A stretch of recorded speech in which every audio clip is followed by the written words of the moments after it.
عليكم ورحمة الله وبركاته.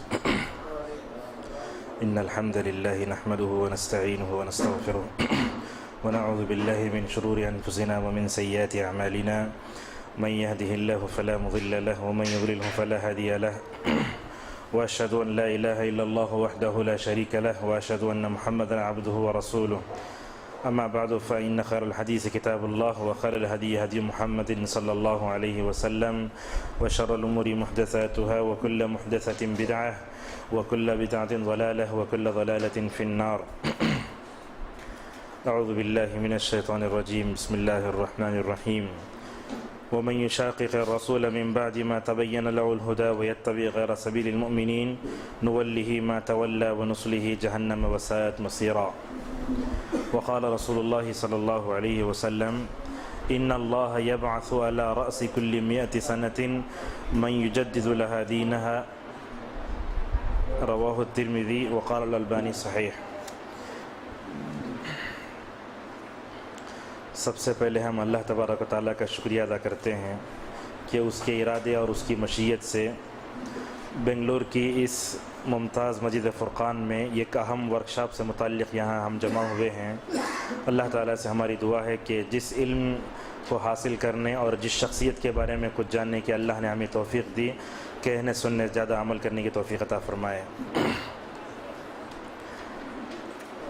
پڑھنے کے زمانے سے ہی میری یہ خواہش رہی تھی کہ محمد بن عبد الوہاب رحمہ اللہ کی شخصیت سے متعلق کچھ کہا جائے، سنا جائے اور اس موضوع پر لوگوں کو کچھ معلومات دی جائیں.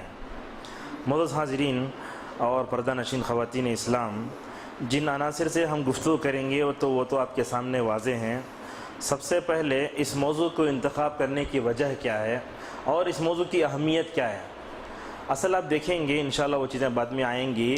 آج کل میڈیا میں وہابیوں کو بہت گالیاں دی جا رہی ہیں اور خود گزشتہ 10 دنوں پہلے دلی کی انٹرنیشنل صوفی کانفرنس میں محمد بن عبد الوہاب رحمہ اللہ کو بہت برا بلا کہا گیا. تو کیا سبب ہے یہ؟ وہ بھی ایک سبب تھا. ہم نے اصل میں سال کے شروع میں جو ہے اس ورکشاپ کو منعقد کرنے کا ارادہ کیا تھا، لیکن الحمدللہ حالات ایسے بنتے گئے کہ موجودہ وقت میں یہ جو تلخیاں اور کڑواہٹ اور یہ توحید پرستوں کے خلاف ایک جو چیلنج قائم کیا جا رہا پورے ہندوستان میں، اس کا بھی تقاضا یہ تھا کہ جو ہے ہم اس اعتبار سے اس موضوع پر کچھ کہیں. تو سب سے پہلے موضوع کی اہمیت اور اس کی افادیت کو ہم آپ کے سامنے بیان کریں گے. اس کے بعد جو پہلا عنصر ہے وہ یہ ہے کہ تحریک اہل حدیث کی مختصر تاریخ کیا ہے. یہ بہت اہم سوال ہے، اس لیے کہ سلمان ندوی نے ایک جگہ کہا کہ جب ہم پلٹ کر دیکھتے ہیں اہل حدیثوں کو تو 100 سال سے پہلے ہمیں کوئی سلفی نظر نہیں آتا. یہ جہالت ہے. تو یہ اصل میں یہ جملہ انہوں نے کیوں کہا اور مختصر تاریخ کیا ہے ہماری، وہ جاننا چاہیے. اور اسی طریقے سے ہم جو ہے اگر ہم تاریخ اہل حدیث کے بارے میں جاننا چاہیں گے تو بہت طویل موضوع ہوگا. اس کو ہم ہندوستان کی حد تک تو سمجھیں گے کم از کم کہ ہندوستان میں ہم رہتے ہیں تو اہل حدیث کا کیا بیک گراؤنڈ ہے، کیا کیا ہمارے بڑے نے، اکابرین امت نے کیا کیا، کیا کیا قربانی دے کر اس صحیح منہج کو ہم تک پہنچایا ہے. انشاءاللہ اس کا ذکر آئے گا. دوسرا جو عنصر ہے ہم جس کے بارے میں گفتگو کریں گے وہ یہ ہوگا شیخ محمد بن عبد الوہاب رحمہ اللہ کی شخصیت کے روشن پہلو. اس میں کیا کیا ہوگا؟ ان کا نام، پیدائش، تعلیم، علمی سفر، ان کے مشائخ، ان کے تلامذہ اور ان کے مؤلفات، ان کی وفات سے متعلق گفتگو ہوگی. اس کے بعد جو ہے یہ بھی ہم بتائیں گے کہ لفظ وہابی یہ کہنا جائز ہے یا نہیں، اس لیے کہ یہ لفظ ہم بہت سنتے ہیں. کبھی کبھی تو ہم اپنے آپ کو کہیں اگر جوشیل موقع تو وہابی بھی بول لیتے ہیں. یہ اس کا شرعی حکم کیا ہے، یہ لفظ کہاں سے پیدا ہوا، اور اس لفظ کے پیچھے یہ گندی تاریخ بھی ہے. اگر آپ دیکھیں گے یہ اصل میں یہ لفظ سمجھیے ایک مذمت کے لیے کہا جا رہا ہے، لیکن مدح کے طور پر ہم استعمال کرتے ہیں. تو اس کا وہ پس منظر کیا ہے وہ بھی انشاءاللہ کے ساتھ کے سامنے آئے گا. اور اسی طریقے سے شیخ محمد بن عبد الوہاب رحمہ اللہ جب دعوت کے توحید لے کر اٹھے تو عرب کا ماحول کیا تھا. دیکھیے تحریک اہل حدیث کی ایک اپنی تاریخ ہوتی ہے. پرسوں آنے کل میں شیخ عبدالعظیم عمری مدنی حفظہ اللہ کے سامنے بیٹھے رہے تو انہوں نے تقریباً 15-20 منٹ میں تاریخ اہل حدیث کا اتنا جامع تصوف مختصر جو ہے تعارف لوگوں کے سامنے پیش کیا. سامعین نے کہا کہ ہم اپنی جماعت کے بارے میں جانتے ہی نہیں تھے. جب گاؤں کا یہ حال ہے تو شہروں کے رہنے والے بالکل کچھ بھی نہیں جانتے. لہٰذا کسی سے ہمارا جو ہے جب ہم کسی کے بارے میں ہم پوچھیں یا کوئی ہماری شخصیت پہ یا ہمارے عقیدے پہ یا ہمارے سلف صالحین پہ حملہ کرے، اگر ہم یہ نہیں جانیں گے تو جواب کیا دیں گے؟ ان تمام اعتبار سے اس کا جاننا بھی ضروری ہے. تو عرب کا ماحول ہی نہیں بلکہ ساری دنیا کا ماحول کیا تھا جب محمد عبد الوہاب رحمہ اللہ پیدا ہوئے. اور اسی طریقے سے شیخ محمد عبد الوہاب رحمہ اللہ کی دعوت کے جو اصول و مبادی ہیں انشاءاللہ ہم اسے بھی گفتگو کریں گے. آئیے سب سے پہلے ہم جو ہے اس موضوع کو اختیار کرنے کے اسباب اور اس کی ضرورت اور اہمیت کو آپ کے سامنے بیان کرتے ہیں. سب سے پہلی بات یہ ہے کہ اس وقت میں داعش ایک فتنے کے طور پر ساری دنیا میں پھیل رہا ہے. یہ اصل میں آپ دیکھیں گے لوگ کہتے ہیں کہ یہ سلفی ہیں، لوگ کہتے ہیں یہ وہابی ہیں، اور ایک انشاءاللہ ایک ویڈیو کلپ جو میرے پاس فی الوقت موجود تو نہیں ہے لیکن میں نے دیکھا ہے، اس کا تذکر آگے آئے گا. یہ داعش کے فتنے کو دیکھ کر آج پوری دنیا یہ کہہ رہی ہے نعوذ باللہ کہ محمد بن عبد الوہاب رحمہ اللہ کی کتابوں کو پڑھ کر یہ لوگ دہشت گرد بنے ہیں. یہ اس ضرورت سے بھی ہم نے اس موضوع کا انتخاب کیا. ایک بات تو یہ. دوسری بات یہ ہے آج دنیا 4 اماموں کو جانتی ہے، امام ابو حنیفہ، امام مالک، امام شافعی، امام احمد.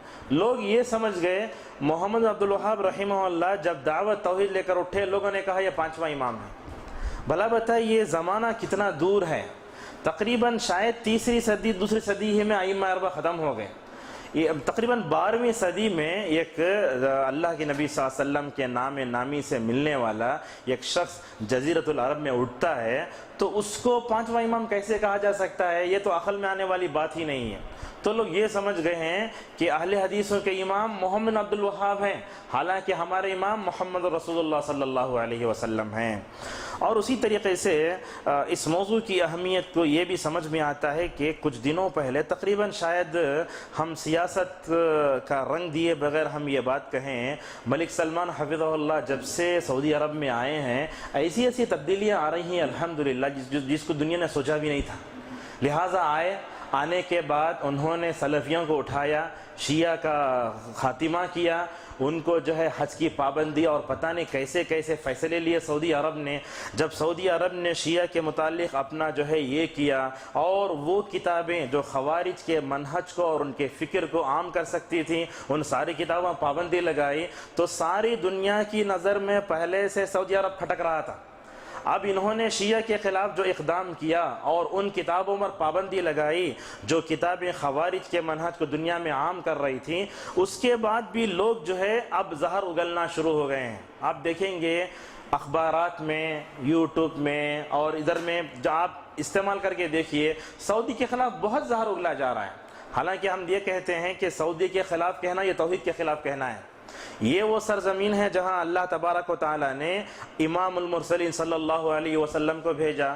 اس سرزمین میں رہنے والے لوگوں کو گالی دینا، بلکہ بعض اہل علم نے یہ کہا کہ جو شخص اللہ کے نبی صلی اللہ علیہ وسلم کی سرزمین میں بھیجے جانے والے محمد بن عبد الوہاب رحمہ اللہ کو گالی دیتا ہے وہ حقیقت میں قرآن کو گالی دیتا ہے، وہ حقیقت میں حدیث کو گالی دیتا ہے، وہ حقیقت میں منہج سلف کو گالی دیتا ہے، حقیقت میں وہ نبیوں کے وارثین گالی دیتا ہے. اتنا کہنے پر وہ مجبور ہوئے. تو لہٰذا یہ سمجھ میں آتا ہے کہ سعودی عرب نے شیعہ سے متعلق جو فیصلہ لیا وہ اتنا ایسا تھا، اس فیصلے نے ساری دنیا کو حیرت میں ڈال دیا. اب سعودی کی سلفی حکومت ساری دنیا کے لوگوں میں گاؤں میں کھٹک رہی ہے، خصوصاً اسرائیل اور یہ غیر مسلم جتنی طاقتیں ہیں یہ چاہتے ہیں کہ اس سے پہلے جیسے عرب دبا ہوا تھا وہ دب کر رہے ہیں، لیکن یہ ہو نہیں سکتا. تو یہ سعودی کی سلفی حکومت اب جو فی الوقت توحید کی آواز کو بلند کر رہی ہے یہ اصل میں محمد بن عبد الوہاب رحمہ اللہ کی دعوت اصلاح کوششوں کا نتیجہ ہے. آل سعود جو خاندان ہے ملک عبدالعزیز کا، ان کو موحد بنانے میں انہی کا بڑا زیادہ رول رہا ہے. اور اسی طریقے سے اس موضوع کی اہمیت اس وقت سے بھی واضح ہوتی ہے کہ چند دنوں پہلے مسلمانوں کے ایک گمراہ فرقے نے وزیر اعظم سے مل کر کہا کہ وہابی دہشت گرد ہیں، لہٰذا ان کی کتابوں پر ہماری نظر ہو، ان کی مدرسوں پر ہماری نظر ہو، بلکہ میں ساتھ حوالہ دے سکتا ہوں، تقریباً کسی NDTV میں یا کسی ٹی وی میں ایک داعش کے بارے میں سوالات پوچھے جا رہے تھے، تو ایک شیعہ صحافی کو بلایا گیا، اس کا نام تھا اخلاق احمد، آپ چاہے تو دیکھ سکتے ہیں، نیٹ میں موجود ہے، اخلاق احمد نام ہے اس کا۔ جب وہ آیا سامنے تو اس نے ایسا زہر اگلا، اس نے یہ بتا دیا کہ شیعہ نعوذ باللہ یہودیوں کے پیداوار ہیں۔ اس نے اپنے انٹرویو میں جو باتیں کہیں وہ ہم برداشت نہیں کر سکتے۔ اس نے اپنے ساتھ کتاب التوحید اٹھا لائی تھی، سب سے پہلے یہ کتاب التوحید اٹھا کر بتایا کہ دیکھو اصل میں ساری دنیا میں اس وقت دہشت گردی جو پھیل رہی ہے اس کا سب سے بڑا یہی کتاب التوحید ہے۔ کتاب التوحید کو بتا کر اس نے یہ کہا کہ یہ کتاب التوحید کی وجہ سے ہی داعش جیسا فتنہ پیدا ہو رہا ہے، خوارج کی فکر پیدا ہو رہی ہے۔ یہ سب ہم جملے سنتے ہیں تو ہماری غیرت جاگ اٹھتی ہے۔ جس کتاب کو پڑھ کر دنیا میں توحید کا بول بالا ہوا، جس کتاب کو پڑھ کر شرک کی ظلمتیں چھٹ گئیں دنیا سے، اس کتاب کو بتا کر یہ کہا جا رہا ہے کتاب دہشت گردی سکھا رہی، نعوذ باللہ۔ اور اس نے یہ کہا کہ یہ کتاب جو ہے اہل حدیثوں کے مدارس میں پڑھائی جا رہی ہے، لہٰذا اس نے اس میڈیا میں حکومت وقت سے یہ تقاضا کیا کہ وہابیوں کے جتنے مدرسے ہیں سارے مدرسوں پر پابندی لگائی جائے۔ یہ کتنا بڑا چیلنج ہے ہمارے لیے، اہل حدیثوں کے اور وہابیوں کے مدرسے کو پابندی لگائی جائے۔ اور اسی طریقے سے اس نے یہ بھی کہا کہ اہل حدیثوں کے خصوصاً مدارس میں جو نصاب پڑھایا جاتا ہے حکومت چند افراد کو بھیج کر اس پر غور کرے کیا پڑھایا جا رہا ہے۔ اور اسی طریقے سے اس نے یہ بھی کہا کہ اس نصاب کو ہٹا کر حکومت جو نصاب دے وہ نصاب نعوذ باللہ مدارس میں داخل کر دیا جائے۔ تو محمد بن عبد الوہاب رحمہ اللہ کی دعوت توحید سے جو لوگ منسلک ہیں، اس سے متاثر ہیں، ان تمام اہل حدیث کے مدارس پر ان کی بڑی نظر ہے۔ تو لہٰذا اس اعتبار سے بھی ہم کو یہ جاننا چاہیے کہ کیا واقعی کتاب التوحید دہشت سکھاتی ہے، یہ سوال ہے۔ اور اسی طریقے سے ہم دیکھتے ہیں کہ اس کتاب کے جس لفظ سے اس نے استدلال کیا، وہ کہا کہ اللہ کے نبی صلی اللہ علیہ وسلم نے فرمایا مجھے حکم دیا گیا ہے کہ میں لڑوں ان لوگوں سے، کافروں سے، یہاں تک کہ وہ لا الہ الا اللہ کا اقرار نہ کر لیں۔ اس کو دیکھ کر اس کا غلط مفہوم بیان کر کے اس میں لفظی اور معنوی تحریف کر کے اس نے یہ کہہ دیا کہ نعوذ باللہ کتاب جو ہے نعوذ باللہ دہشت گردی کو پھیلا رہی ہے۔ عربی میں ایک جملہ آتا ہے الناس اعداء لما جہلوا، انسان جب کسی چیز کے بارے میں نہیں جانتا اس کا دشمن ہو جاتا ہے۔ عموماً ہم اپنے تعلقات میں دیکھتے ہیں کہ اگر ہم کسی کے بارے میں کچھ نہیں جانیں، کسی نے غلط بات کہی تو ہم اس کے دشمن ہو جاتے ہیں۔ لہٰذا محمد عبد الوہاب رحمہ اللہ کی شخصیت، ان کی دعوت توحید اور ان کی جو کتابیں ہیں آج تک دنیا نے اس کو سمجھا نہیں ہے۔ تعصب کا چشمہ لگا کر اگر ہم دیکھیں تو حال کیا ہوگا۔ اور آپ جانتے ہیں کہ تقریباً 1 سال پہلے دہلی میں ہندوستان کے کسی وزیر نے ان کے خلاف کیچڑ اچھالنے کی کوشش کی تھی، کہا تھا کہ ان کے خلاف پابندی لگانی چاہیے، لیکن احناف میں سے ایک عالم ہیں، وہ شاید بہار کے MP اسرار اللہ قاسمی صاحب، انہوں نے بیان دیا تھا اور لکھا تھا کہ محمد بن عبد الوہاب رحمہ اللہ کی شخصیت ویسے نہیں جیسے اس نے دے۔ اب دیکھیے توحید، انسان اگر سلیم الفطرت ہے، اگر فطرت پر باقی رہا، وہ کسی مذہب سے تعلق رکھنے والا عالم میں کیوں نہ ہو، لیکن ان کے خلاف کہا گیا تو ہم دفاع کے لیے اٹھ کر فوراً اس کو کھڑے ہو جانا چاہیے۔ معزز حاضرین، یہ تو جو ہے اختیار کو موضوع کے اسباب تھے اور جو ہے اس کی اہمیت تھی۔ آئیے ہم سب سے پہلے اپنے جو ہے پہلے عنصر پر آتے ہیں۔ سب سے پہلے تحریک اہل حدیث، اس کی مختصر تاریخ کے بارے میں ہم جو ہے جاننا چاہتے ہیں۔ آپ لوگوں میں سے اگر کوئی بھی اس تحریک کے بارے میں جانتا ہے تو ایک دو جملے بول سکتے ہیں۔ آپ اور الحمدللہ ہم سلفی العقیدہ ہیں، تو اس کے بارے میں آپ کیا جانتے ہیں کہ اگر آپ سے کوئی پوچھا جائے آپ جس منہج سے جڑے ہوئے ہیں، جس عقیدے سے جڑے ہوئے ہیں، آپ اس کا بیک گراؤنڈ کیا جانتے ہیں؟ مثلا ایسے ہوتا ہے نکاح یا ولیمے کے بارے میں، لڑکا لڑکی کے بارے میں کسی تفصیل سے ہم جانتے ہیں، لیکن یہ جس سے ہماری دنیا بھی وابستہ ہے، آخرت بھی وابستہ ہے، ہمارا عقیدہ بھی وابستہ ہے، تو لہٰذا اس کے بارے میں جاننا ہم تو سمجھتے ہیں یہ فرض عین ہے، فرض کفایہ نہیں، فرض عین ہے، ہر مسلمان کو جاننا چاہیے۔ قرآن و سنت اور صحابہ کا منہج اور تابعین کا۔ اہل حدیث کا جو لفظ آیا، جس سے آپ کہے کہ اللہ کے نبی صلی اللہ علیہ وسلم، صحابہ کرام اور تابعین، سلف صالحین جس منہج پر چلے اس کو کہتے ہیں۔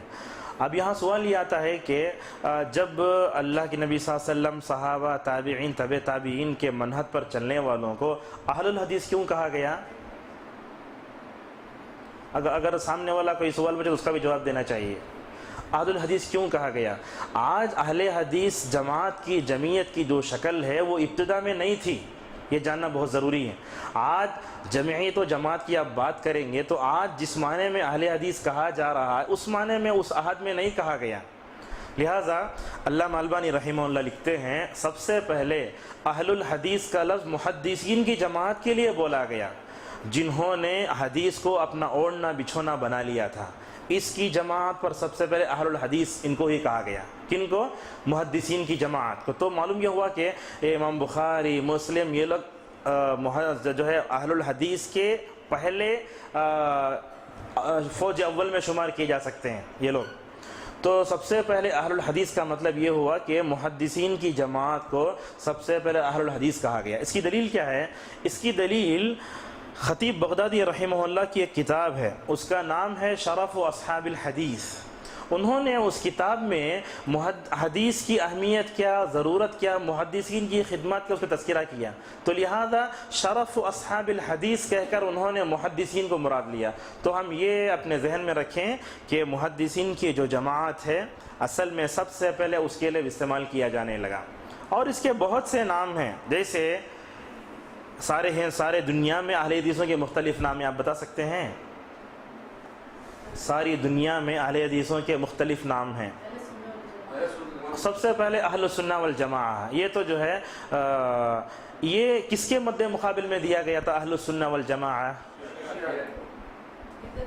بدعتیوں کے.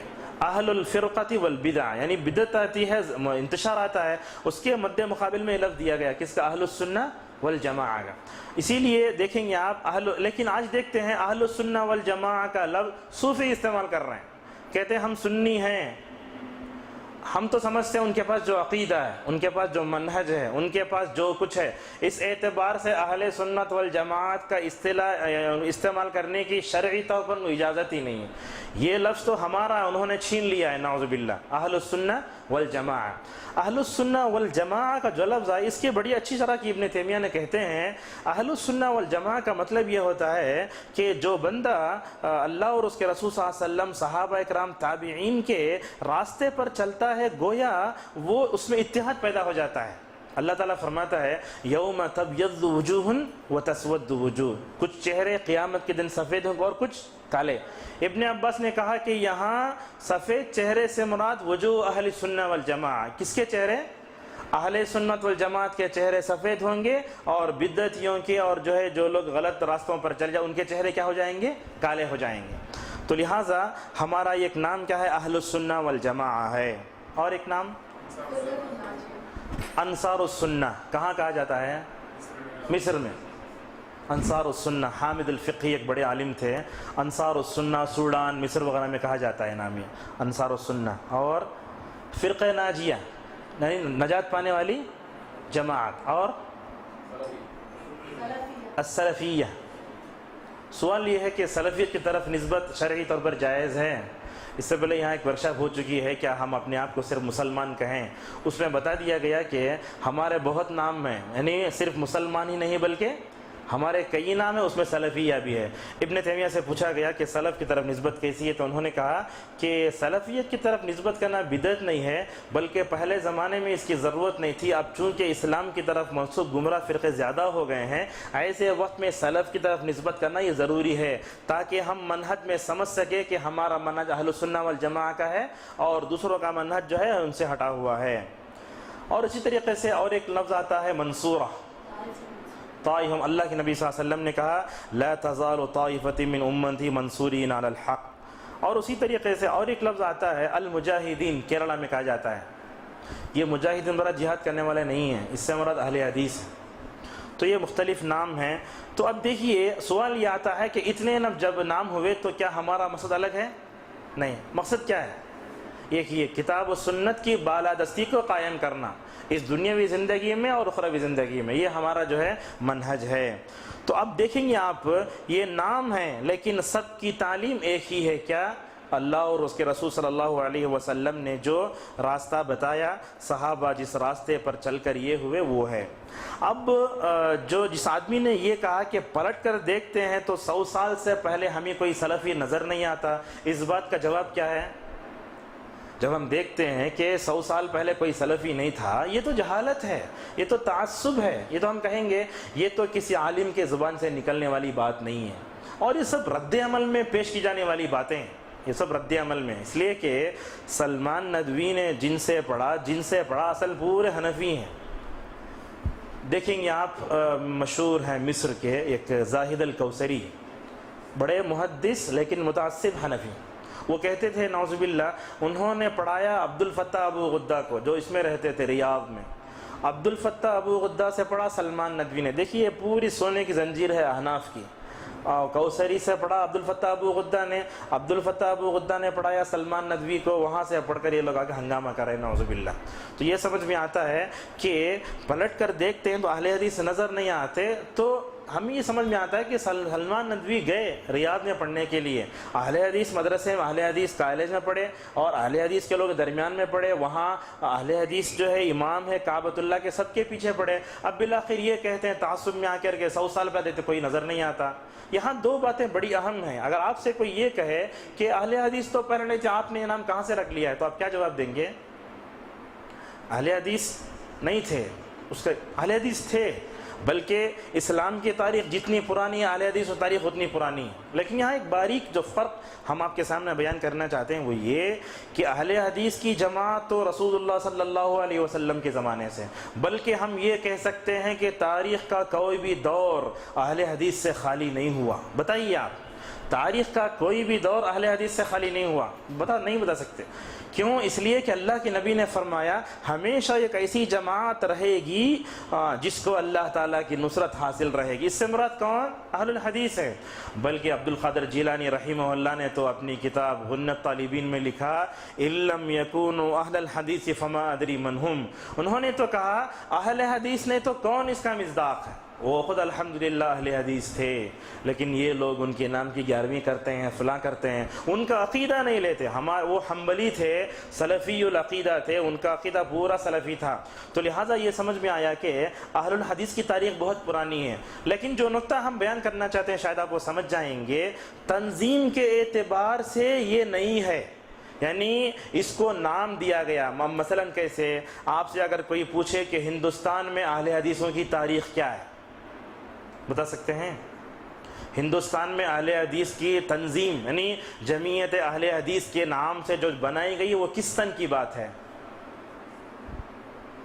اور وہ بنیاد ڈالنے والے کون ہیں؟ تقریباً 1905 اور 6 کی بات ہے۔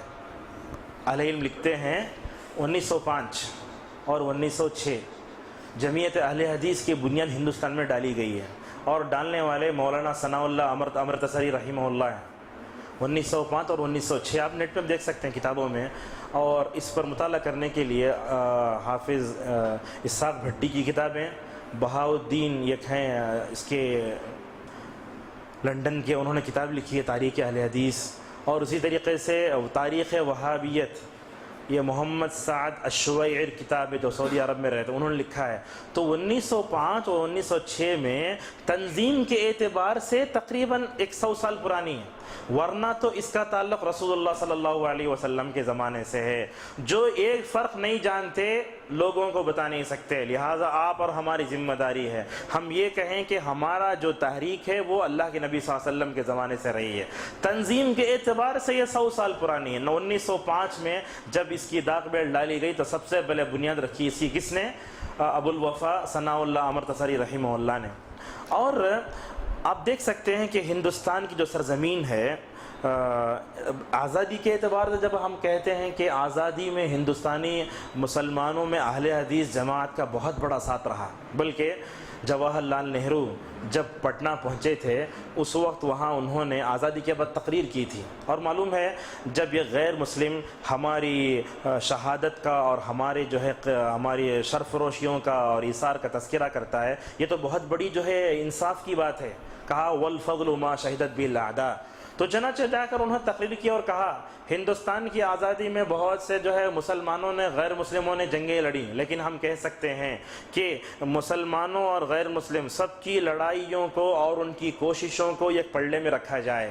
علماء صادق پور جو تھے بہار کے، ان کی قربانیوں کو اگر ایک پلڑے میں رکھا جائے تو علماء صادق پور کی قربانیاں اور ان کی جو ہے جن کا جہاد اور ان کی جو چیزیں ہوں گی تمام پر بھاری ہو جائیں گی۔ یہ بہت بڑا کیا سمجھے اعتراف ہے۔ تو لہٰذا یہ غیر مسلم ہندوستان کا پہلا وزیر اعظم یہ اقرار کرتا ہے، تو آزادی کے اعتبار سے ہی نہیں بلکہ اس سرزمین پر اہل حدیثوں کے بڑے احسانات ہیں۔ کیا احسانات ہیں؟ ایک دو احسانات ہم آپ کے سامنے گنائیں گے۔ پہلی بات تو یہ ہے کہ ہندوستان میں بخاری کئی صدیوں تک برکت کے لیے پڑھائی جاتی رہی۔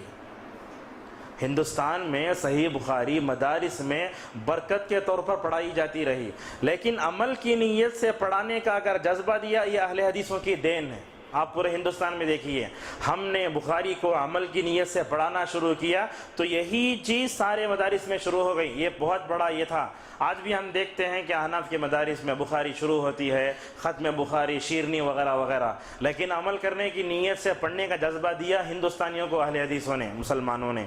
اور دوسرا بڑا احسان اس امت پر یہ ہوا کہ دعوتی مزاج پیدا کیا، یعنی غیر مسلموں تک دعوت کا کام کرنا انہوں نے پیدا کیا۔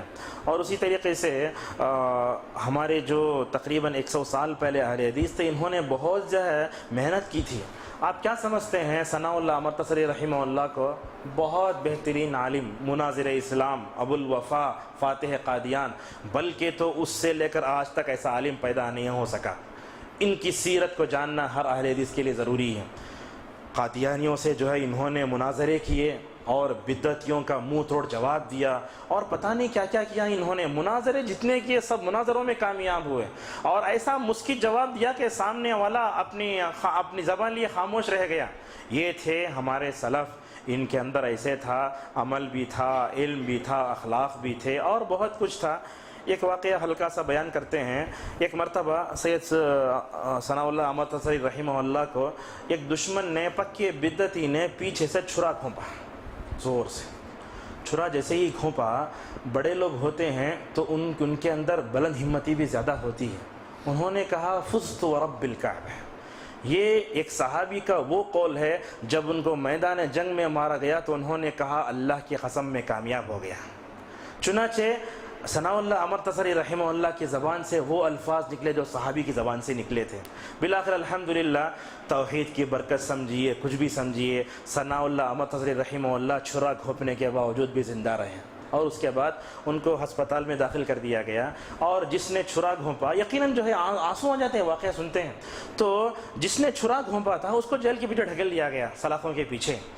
ثناء اللہ امرتسری رحمہ اللہ جب جیل سے باہر نکلے تو جیل میں گئے، تو جیل سے باہر مطلب ہسپتال سے ثناء اللہ امرتسری رحمہ اللہ جیسے ہی ان کے زخم اچھے ہوئے، ہسپتال سے باہر آئے، باہر آتے ہی پوچھا جس نے چھرا گھونپا تھا وہ کہاں ہے؟ اس لیے کہ وہ جیل میں جو ہے سلاخوں کے پیچھے ہے، اور اس کے گھر میں کھانا پانی کیسے ہوگا؟ یہ اہل حدیث، ان کے اخلاق کیسے تھے پہلے۔ آج تو ہم جو ہے ان کا جنازہ نکال رہے ہیں، نعوذ باللہ۔ تو کیا پوچھا آتے ہی کہ وہ آدمی کا گزر کیسے ہو رہا ہے؟ لہٰذا اپنے جیب سے صرف خاص سے 50 روپیے اپنے کام والے کو بلا کر دیے، اور کہا کہ جاؤ اس گھر کے آدمی کے اس گھر میں جا کر دے کر آ جاؤ۔ کیوں؟ اس لیے کہ گھر کا مالک جو ہے جیل میں سلاخوں کے پیچھے ہے۔ لے گئے، 50 روپے جا کر دے دیا۔ ہر ماہ ثناء اللہ امرتسری رحمہ اللہ جا کر جو ہے ان کے کسی آدمی کے واسطے 50 روپے پہنچائے جا رہے ہیں۔ جیسے ہی جیل سے باہر نکلا آدمی سب سے پہلے آ کر یہ پوچھنے لگا کہ میرا گھر کیسے چل رہا تھا، میرا گھر کیسے چل رہا تھا۔ تو اس کے بعد جب گھر کے چلنے کی بات آئی تو اس وقت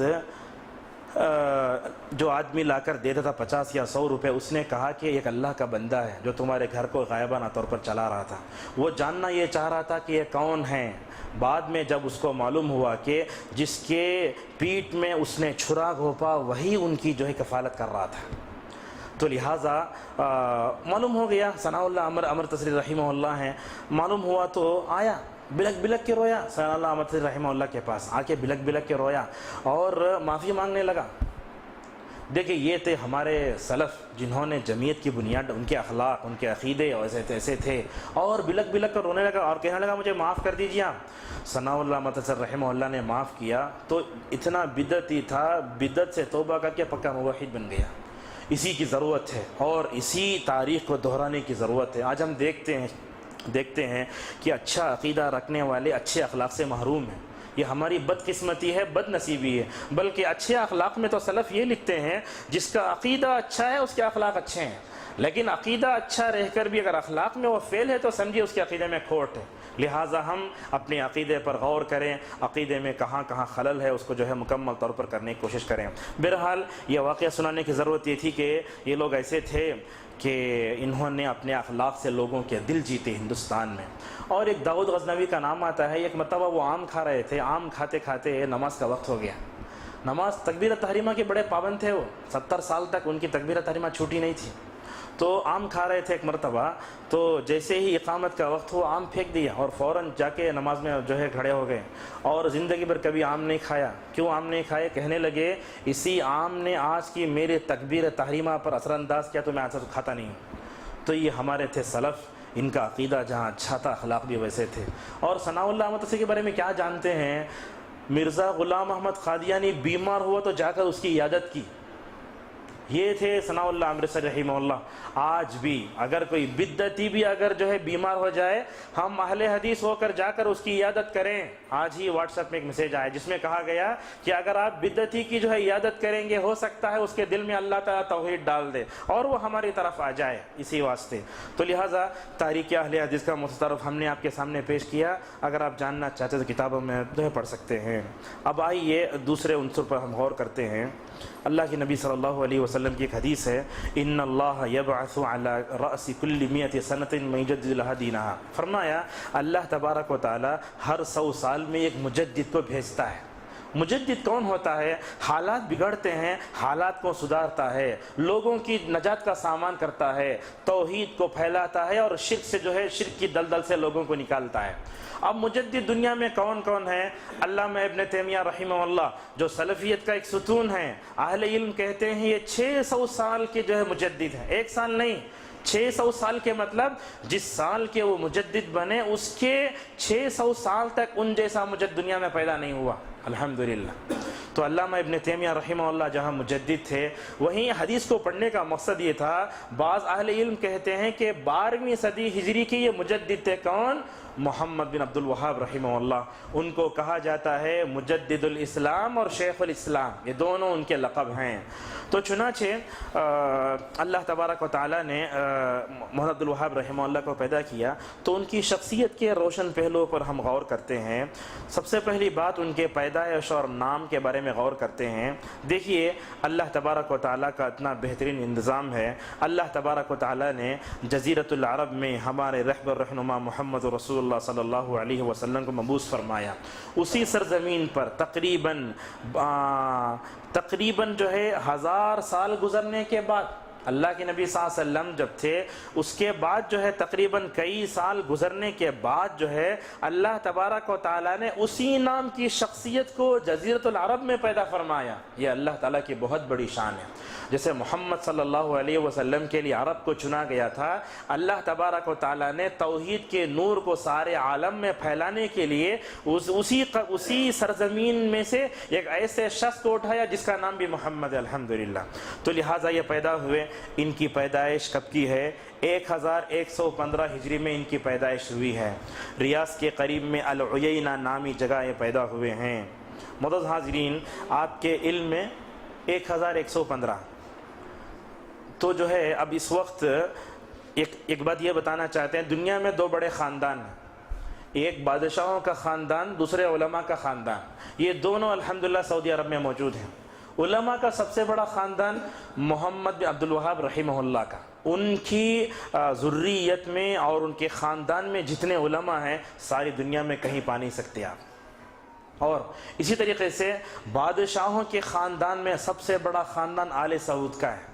آج بھی دیکھیے عرب کتنا بڑا ہے، کتنے ہیں، لیکن سب جو ہے ملک عبدالعزیز کی اولاد ہی ہیں۔ کوئی بھی آپ باہر سے پا نہیں سکتے۔ تو بادشاہوں میں آل سعود کا خاندان اور جو ہے علماء میں بڑا خاندان ان کا ہے، اور آج بھی محمد بن عبد الوہاب رحمہ اللہ کے خاندان کو آل الشیخ کہتے ہیں، یعنی شیخ کی آل اولاد۔ تو فی الوقت سعودی عرب کی جو مفتی ہیں عبدالعزیز بن عبداللہ، یہ بھی محمد بن عبد الوہاب رحمہ اللہ کے خانوادے سے ان کا تعلق ہے۔ تو لہٰذا تقریباً شاید 35 یا 40 سال سے وہ عرفی کا خطبہ دے رہے ہیں۔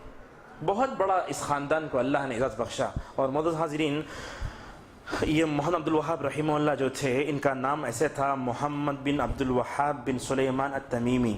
یہ جس خاندان میں انہوں نے آنکھ کھولی تھی، ان کے باپ بھی جید عالم، ان کے دادا بھی جید عالم، ان کے محمد عبد الوہاب رحمہ اللہ کے دونوں حنبلی مسلک کے ماننے والے تھے دونوں جو ہے، اور ان کا تعلق جو خاندان سے تھا ان کو کہے آل مشرف۔ یہ عربی کتابوں میں آپ دیکھیں گے ان کے خاندان کو آل مشرف کہا جاتا ہے۔ اور ایک اہم بات ہم آپ کے سامنے بتاتے ہیں، اس کو غور سے سنیے گا کہ محمد عبد الوہاب کا جو خاندان ہے، جب نام لکھتے ہیں تو عرب کیا کرتے ہیں، آخری میں آ کر جو ہے نسبت لگاتے ہیں، الساعدی فلاں فلاں، لہٰذا ان کے نام کے سامنے التمیمی لکھا جاتا ہے۔ جب ہم نے اس لفظ کے پیچھے تحقیق کی تو معلوم ہوا کہ ان کا خاندان بنو تمیم کے قبیلے سے ہے، اور معلوم ہے عرب قوم انسانوں کا کیا، جانوروں کا نسب بھی یاد کرنے والی قوم ہے، جانور جو ہوتے ہیں ان کا نسب یاد رکھتی ہے۔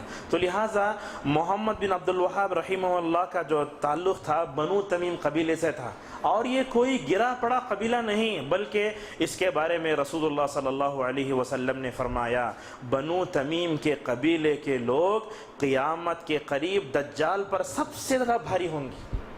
یہ بہت بہترین چیز اللہ کے نبی صلی اللہ علیہ وسلم نے بیان فرمائی۔ محمد عبد الوہاب رحمہ اللہ کے جو خاندان کا تعلق ہے وہ خاندان بنو تمیم میں، اور بنو تمیم کے بارے میں آپ نے یہ کہا کیا، ہم اشد امتی علی الدجال، دجال جب آئے گا تو دجال کے خلاف لڑنے والے سب سے زیادہ کون ہوں گے، یہی ہوں گے۔ اور اسی طریقے سے اللہ کے نبی صلی اللہ علیہ وسلم نے بنو تمیم کے قبیلے کو گالی دینے سے منع فرمایا۔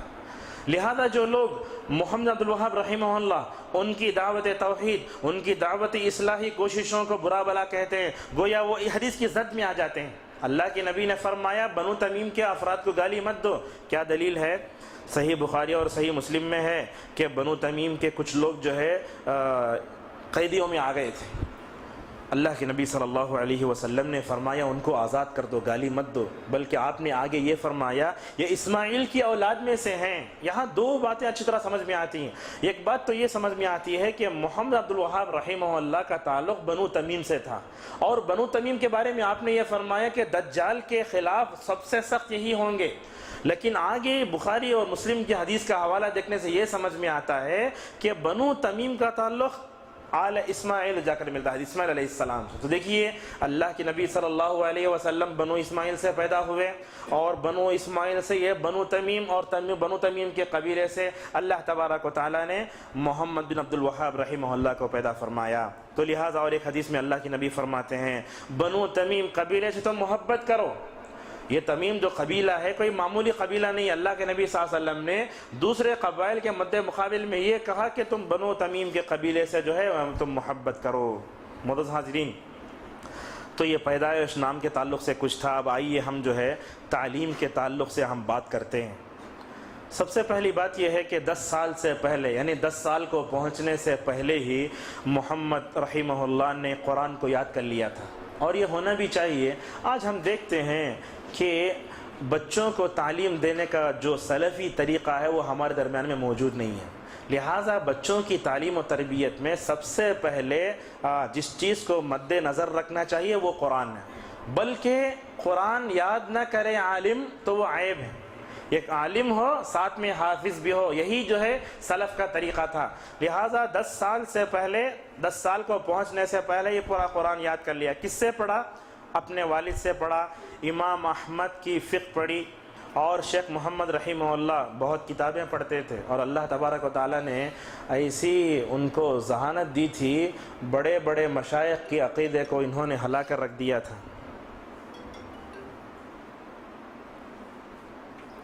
بڑے بڑے مشائخ کے عقیدے کو انہوں نے ہلا کر رکھ دیا تھا، اور بدعتیوں کو ایسا جواب دیتے وہ پریشان ہو جاتے۔ تو کتابیں بہت پڑھیں اور ان کا حفظ بھی اچھا تھا، اور کوئی چیز سوچتے تو بہت تہ تک پہنچتے تھے۔ لہٰذا ہم دیکھتے ہیں ابن تیمیہ کی کئی کتابوں میں انہوں نے اپنے ہاتھ سے لکھا ہے۔ کیا ان کے اندر سلفیت کی خدمت کا ان کا جذبہ تھا کہ انہوں نے اپنے ہاتھ سے ابن تیمیہ کی کئی کتابیں لکھیں جو لنڈن کی برٹش میوزیم میں آج بھی موجود ہیں۔ یعنی محمد رحمہ اللہ نے اپنے ہاتھ سے ابن تیمیہ کی کئی کتابیں لکھیں تو وہ کتابیں آج بھی موجود ہیں دشمنوں کے پاس۔ قرآن کی تفسیر پر اور ان کی علمی نکات پر بڑی گہری ان کی صلاحیت تھی۔ قضاء میں اتنی اچھی صلاحیت تھی، علمی خانوادے سے تھے۔ شیخ محمد اپنے گھر میں ہونے والے ملاقاتوں اور اجتماعاتوں میں بہت علمی مباحثوں میں شریک ہوتے تھے، بڑے بلند ہمتی کے مالک تھے۔ یعنی ان کے خاندان میں اللہ تبارک و تعالیٰ نے قاضی بننے کی صلاحیت بھی رکھی تھی، لہٰذا ان کے پاس پڑھنے والے کئی افراد جو ہے قاضی بنے بعد میں۔ اور اسی طریقے سے ان کو ڈاکٹری میں بھی جو ہے ان کو مہارت تھی، علم طب میں اور فقہ میں بھی، بلکہ علم حدیث میں بھی۔ توحید سے محبت اور شرک سے بیزارگی آپ کی فطرت میں تھی، یہ بہت اچھا جملہ ہے۔ شرک سے نفرت ان کے تھی اور توحید سے محبت ان کی رگ اور فطرت میں رچ بس گئی تھی۔ تو یہ ان کا پیدائش اور یہ ان کا نام اور ان کی تعلیم۔ انہوں نے تعلیم پانے کے لیے کئی جگہ کا سفر کیا۔ کہاں کہاں گئے؟ محمد عبد الوہاب رحمہ اللہ کے نبی صلی اللہ علیہ وسلم نے فرمایا من سلک طریقا یلتمس فیہ علما سخر اللہ لہ بہ طریقا الی الجنہ۔ آپ نے فرمایا جو آدمی علم حاصل کرنے کے کسی راستے پر چلے گا، اللہ تبارک و تعالیٰ اس کے لیے راستے کو آسان کر کے جنت تک پہنچائے گا۔ اس حدیث پر عمل کرتے ہوئے شیخ محمد علیہ الرحمہ نے بہت سے جو ہے علمی جو ہے اسفار کو مرتب کیا۔ علمی ماحول میں آنکھ کھولی تھی، آس پاس میں بدعت و خرافات کو دیکھ کر ان کا دل بھر آیا تھا۔ اب سمجھیے ایک اہل حدیث ہے، بدعتیوں کے ماحول میں رہتا ہے تو ہمیشہ اس کے دل میں تکلیف ہوتی ہے، لہٰذا یہی دل کیفیت ان کی بھی تھی۔ کیا کیا شیخ محمد عبد الوہاب رحمہ اللہ جو تھے آس پاس میں دیکھتے بدعت و خرافات ہے، یہی وہ سرزمین ہے جہاں سے اللہ کے نبی صلی اللہ علیہ وسلم نے توحید کے کرنوں سے سارے دنیا کو منور کیا تھا۔ آج وہی یہ سرزمین جو ہے شرک کی ظلمتوں میں نعوذ باللہ جو ہے پھنس گئی تھی۔ لہٰذا دیکھا بدعت و خرافات بہت ہو گئے تھے، لہٰذا سفر کر کے مشائخ سے علم حاصل کرنے کا انہوں نے ارادہ کر لیا۔ کہاں کہاں گئے محمد عبد الوہاب رحمہ اللہ؟ سب سے پہلے حج کرنے چلے گئے، عمرہ کرنے چلے گئے، اور جا کر دیکھا یہ عمرے کے سفر کے دوران، یہ حج کے سفر کے دوران ان کو بہت علم حاصل ہوا۔ کہاں گئے؟ مدینہ گئے، مدینہ میں رہ کر علم حاصل کیا۔ مکہ گئے، مکے میں رہ کر بہت سے علماء نے علم حاصل کیا۔ الاحصا یہ عرب میں ایک مقام کا نام ہے، وہاں گئے، اور اسی طریقے سے بصرہ بھی گئے۔ یعنی عرب سے باہر گئے تو صرف بصرہ کو گئے۔ یہ بات اپنے ذہن میں رکھیے، شیخ محمد علیہ الرحمہ کو علم حاصل کرنے کا جو موقع ملا پورے عرب ہی میں تھا، اور آج بھی الحمدللہ ساری دنیا میں سب سے زیادہ علماء عرب ہی میں موجود ہیں۔ یہ ہم چیلنج کر کے بتا سکتے ہیں، نہ مصر میں ہے نہ شام میں ہے، بلکہ اہل السنہ والجماعہ سلفی منہج سے تعلق رکھنے والے علماء پورے الحمدللہ آج عرب میں موجود ہیں۔ بلکہ عرب میں بھی دو علاقہ ایسے ہیں جہاں کہا جاتا ہے ارض العلماء، یہ علماء کی سرزمین ہے۔ کون سے؟ سب سے پہلے ریاض چلے جائیے، ہر مسجد میں بڑے بڑے عالم، ایک مسجد میں صالح فوزان، دوسری مسجد میں فلاں، تیسری مسجد میں، پوری علماء کی سرزمین بھری پڑی، یہ ریاض۔ اس طریقے سے عرب میں دوسرا مقام ہے القصیم، جہاں کے محمد صالح عثیمین رحمہ اللہ تھے، ہر گھر میں عالم۔ الحمدللہ ہندوستان میں بھی یہ چیز آج کل ہم کو کچھ قریوں میں نظر آتی۔ آپ دیکھیں گے بیجاپور کا ایک طریقہ ہنچال، آپ اس گھر میں چلے جائیے، اس قریے کو، ہر گھر میں عالم الحمدللہ۔ تو اسی اگر ہم جو ہے طریقے کو اپنائیں گے، ہمارے ہر گھر میں عالم پیدا ہوگا، توحید کا بول بالا پیدا ہوگا، اور شرک کو جو ہے مکمل طور دنیا سے ختم کر سکتے ہیں۔ تو مدینہ گئے، مکہ گئے، احصا گئے، بصرہ گئے، تو وہاں کے لوگوں نے ان کو بہت تکلیف دی، پتھروں سے مارا اور بہت تکلیف ان کو دی۔ اور اسی طریقے سے حرمین کے علاوہ اور کہیں جانے کی کوشش کی تو ہوا نہیں۔ شام جانے کا ارادہ کیا، لیکن جو ہے رکاوٹیں آ گئیں۔ اور اسی طریقے سے یہ علمی رحلات اور اسفار میں کہاں گئے، ہزاروں کتابیں پڑھی، ایک کتاب دو کتاب نہیں۔ فتح الباری پڑھی، فتح الباری پڑھی تو حالانکہ ان کا جو عقیدہ تھا انشاءاللہ اس کے بعد میں آگے آئے گا، ان کے عقیدے کی پختگی کا سب سے بڑا راز یہ ہے، ان کا راز یہ ہے جن علماء سے انہوں نے پڑھا وہ عقیدے میں امام تھے، اسی وجہ سے عقیدہ اتنا پختہ ہوا۔ خصوصاً علامہ ابن تیمیہ ابن القیم کو اتنا گھول کر پی لیا کہ وہ عقیدہ پورا ان کے اندر سمٹ کر سما گیا۔ لہٰذا آپ دیکھیں گے کئی علماء پڑھتے ہیں نکلتے ہیں، لیکن عقیدے کی جتنی پختگی ان کے اندر ہے، ان کی کتابوں میں ہے، ان کی منہج میں، دوسرے کتابوں میں آپ پا نہیں سکتے آپ۔ تو لہٰذا ہزاروں کتابیں پڑھ کر جو ہے اپنی علمی پیاس بجھائی۔ مشائخ کون کون تھے؟ نجد میں کچھ تھے، حجاز میں کچھ تھے، مدینے میں کچھ تھے۔ نجد میں کون تھے؟ ریاض کے قریب میں خود ان کے والد، بہترین تربیت دیکھی کیسی ہے۔ شیخ محمد سب سے پہلے اپنے والد عبد الوہاب رحمہ اللہ سے خود پڑھے ہیں، والد ان کے خود پہلے شیخ ہیں۔ اور اسی طریقے سے شیخ ابراہیم، علماء حرمین میں عبداللہ بن سالم البصری کا نام آتا ہے، عبداللہ بن ابراہیم السیف، اور اسی طریقے سے اسماعیل عجلونی، عبد الکریم افنندی داغستانی، اپنے والد چچا بلکہ خاندان کے علماء سے پڑھا۔ اور بصرہ میں احساء میں آپ کے کئی اساتذہ ہیں۔ بعض مصادر میں یہ لکھا گیا ہے کہ آپ نے فلسفے اور تصوف کا علم حاصل کیا۔ دیکھیے بہت بڑا نقطہ ہے، ہم جب ان کی زندگی، ان کے تعلیمی زمانے اور جو ہے ان کے علمی سفروں کو پڑھتے ہیں تو یہ سمجھ میں آتا ہے توحید کو انہوں نے پختہ کیا۔ لیکن یہاں یہ کہا گیا کہ فلسفہ پڑھا، تصوف پڑھا، صوفی کی چیزیں پڑھے نہیں۔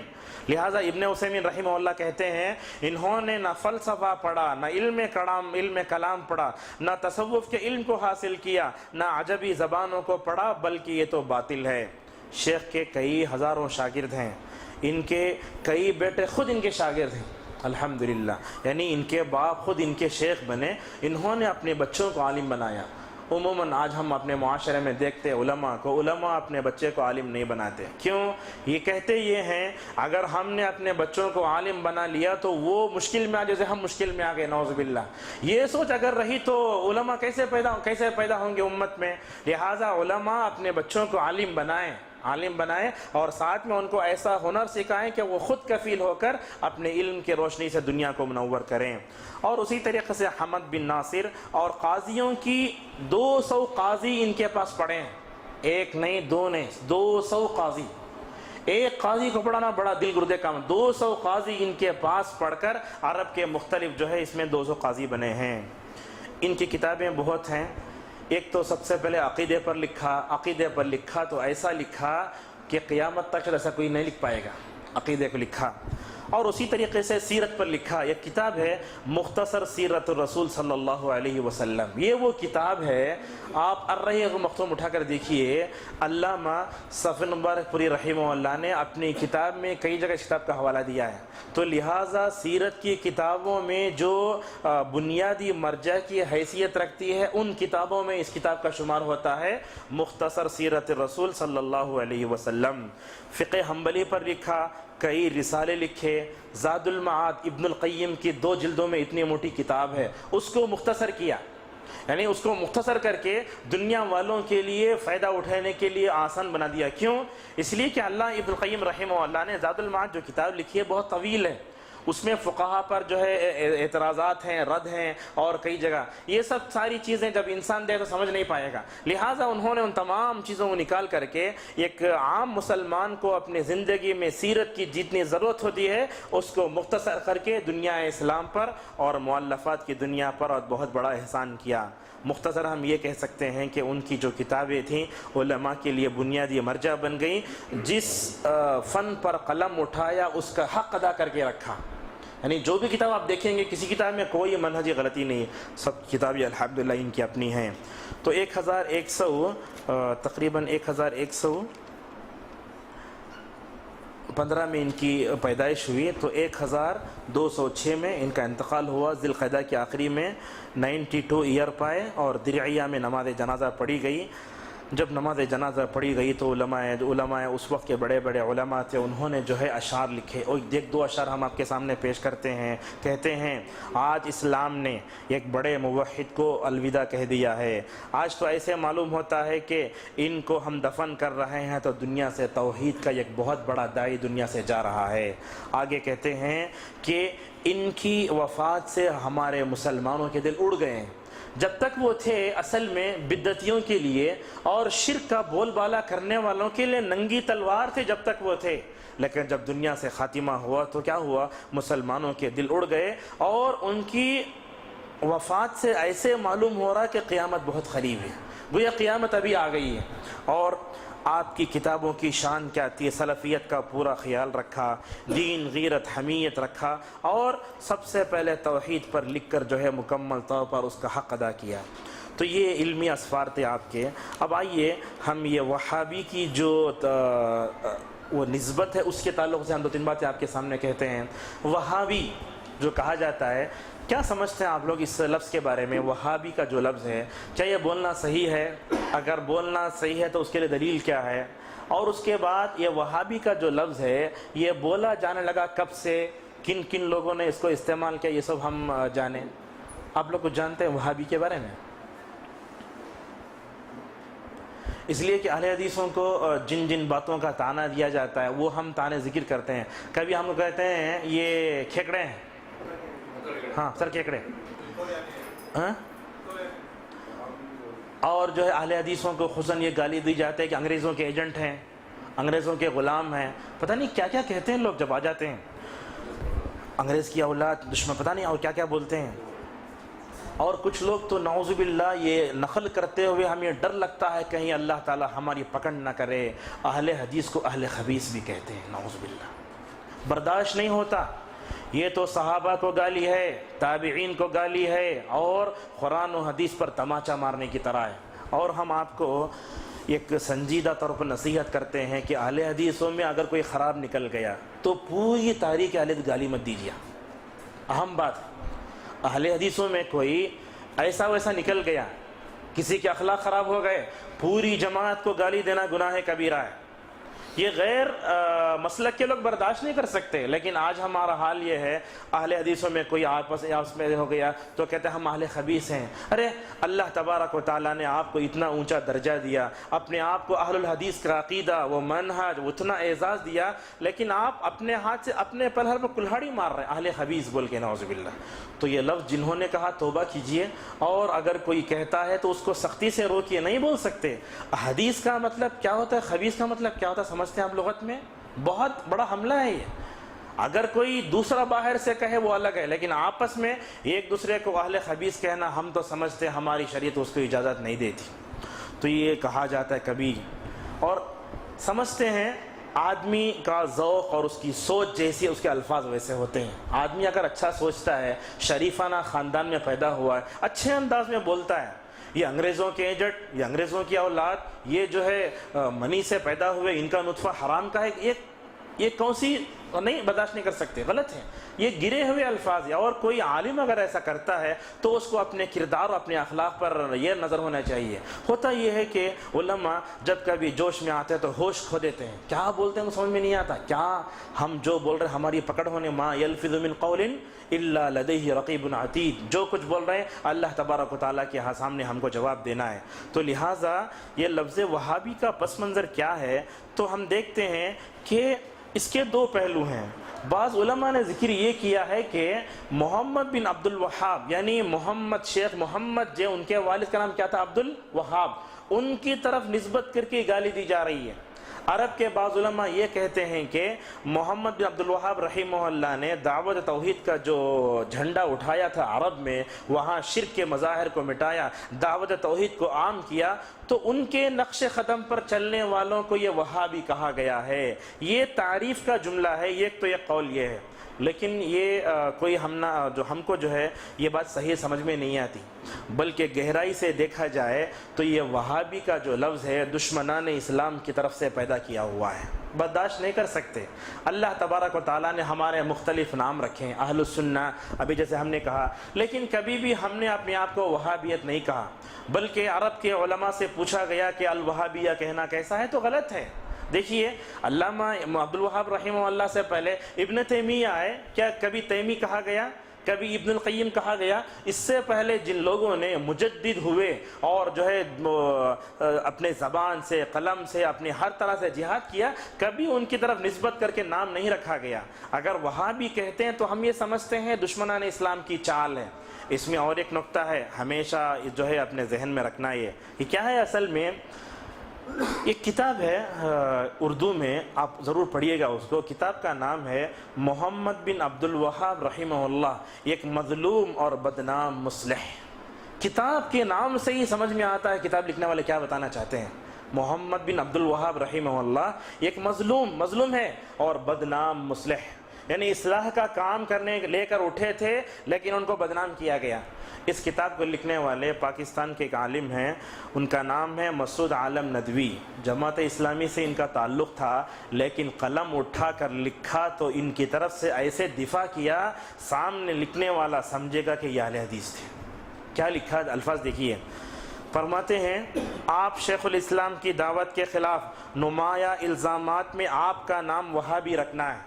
یعنی اس کتاب میں یہ لکھ رہے ہیں کہ شیخ الاسلام محمد عبد الوہاب رحمہ اللہ کی دعوت پر جہاں غیروں نے الزامات رکھے اور آپ کی دعوت کو جو ہے مکمل طور پر جو ہے خراب کرنے کی کوشش کی, انہی الزامات میں وہابی نام رکھنا بھی ہے. تو یہ سمجھ میں آیا کہ یہ غیروں کی طرف سے دیا ہوا نام ہے, لہٰذا نام رکھ کر یہ ثابت کرنے کی کوشش کی. دیکھیے کتنی اچھی بات ہے, کہتے ہیں یہ وہابی نام رکھنے کی یہ کوشش کی اور یہ کہا کہ یہ مذہب اسلام سے خارج ہے, نعوذ باللہ. یعنی وہابی کہہ کر ہم کو یہ بتانا چاہتے ہیں کہ لوگ نعوذ باللہ اسلام سے خارج ہیں. بلکہ بعض اہل علم نے تو اتنا کہا, یہاں ایک تلخ حقیقت ہم آپ کے سامنے رکھتے ہیں. ہم نے کہا کہ محمد رحمہ اللہ کے جو والد تھے ان کا نام کیا تھا, عبد الوہاب, ان کی طرف نسبت کر کے وہابی کہا گیا. لیکن آدمی تعصب میں اندھا ہوتا ہے تو سامنے والے کو کیا بولتا ہے اس کو سمجھ میں نہیں آتا. اب لہٰذا ہوا کیا, ایک تھا خارجی, اس کا نام تھا عبد الوہاب بن عبد الرحمن ابن رستم. یہ کون تھا؟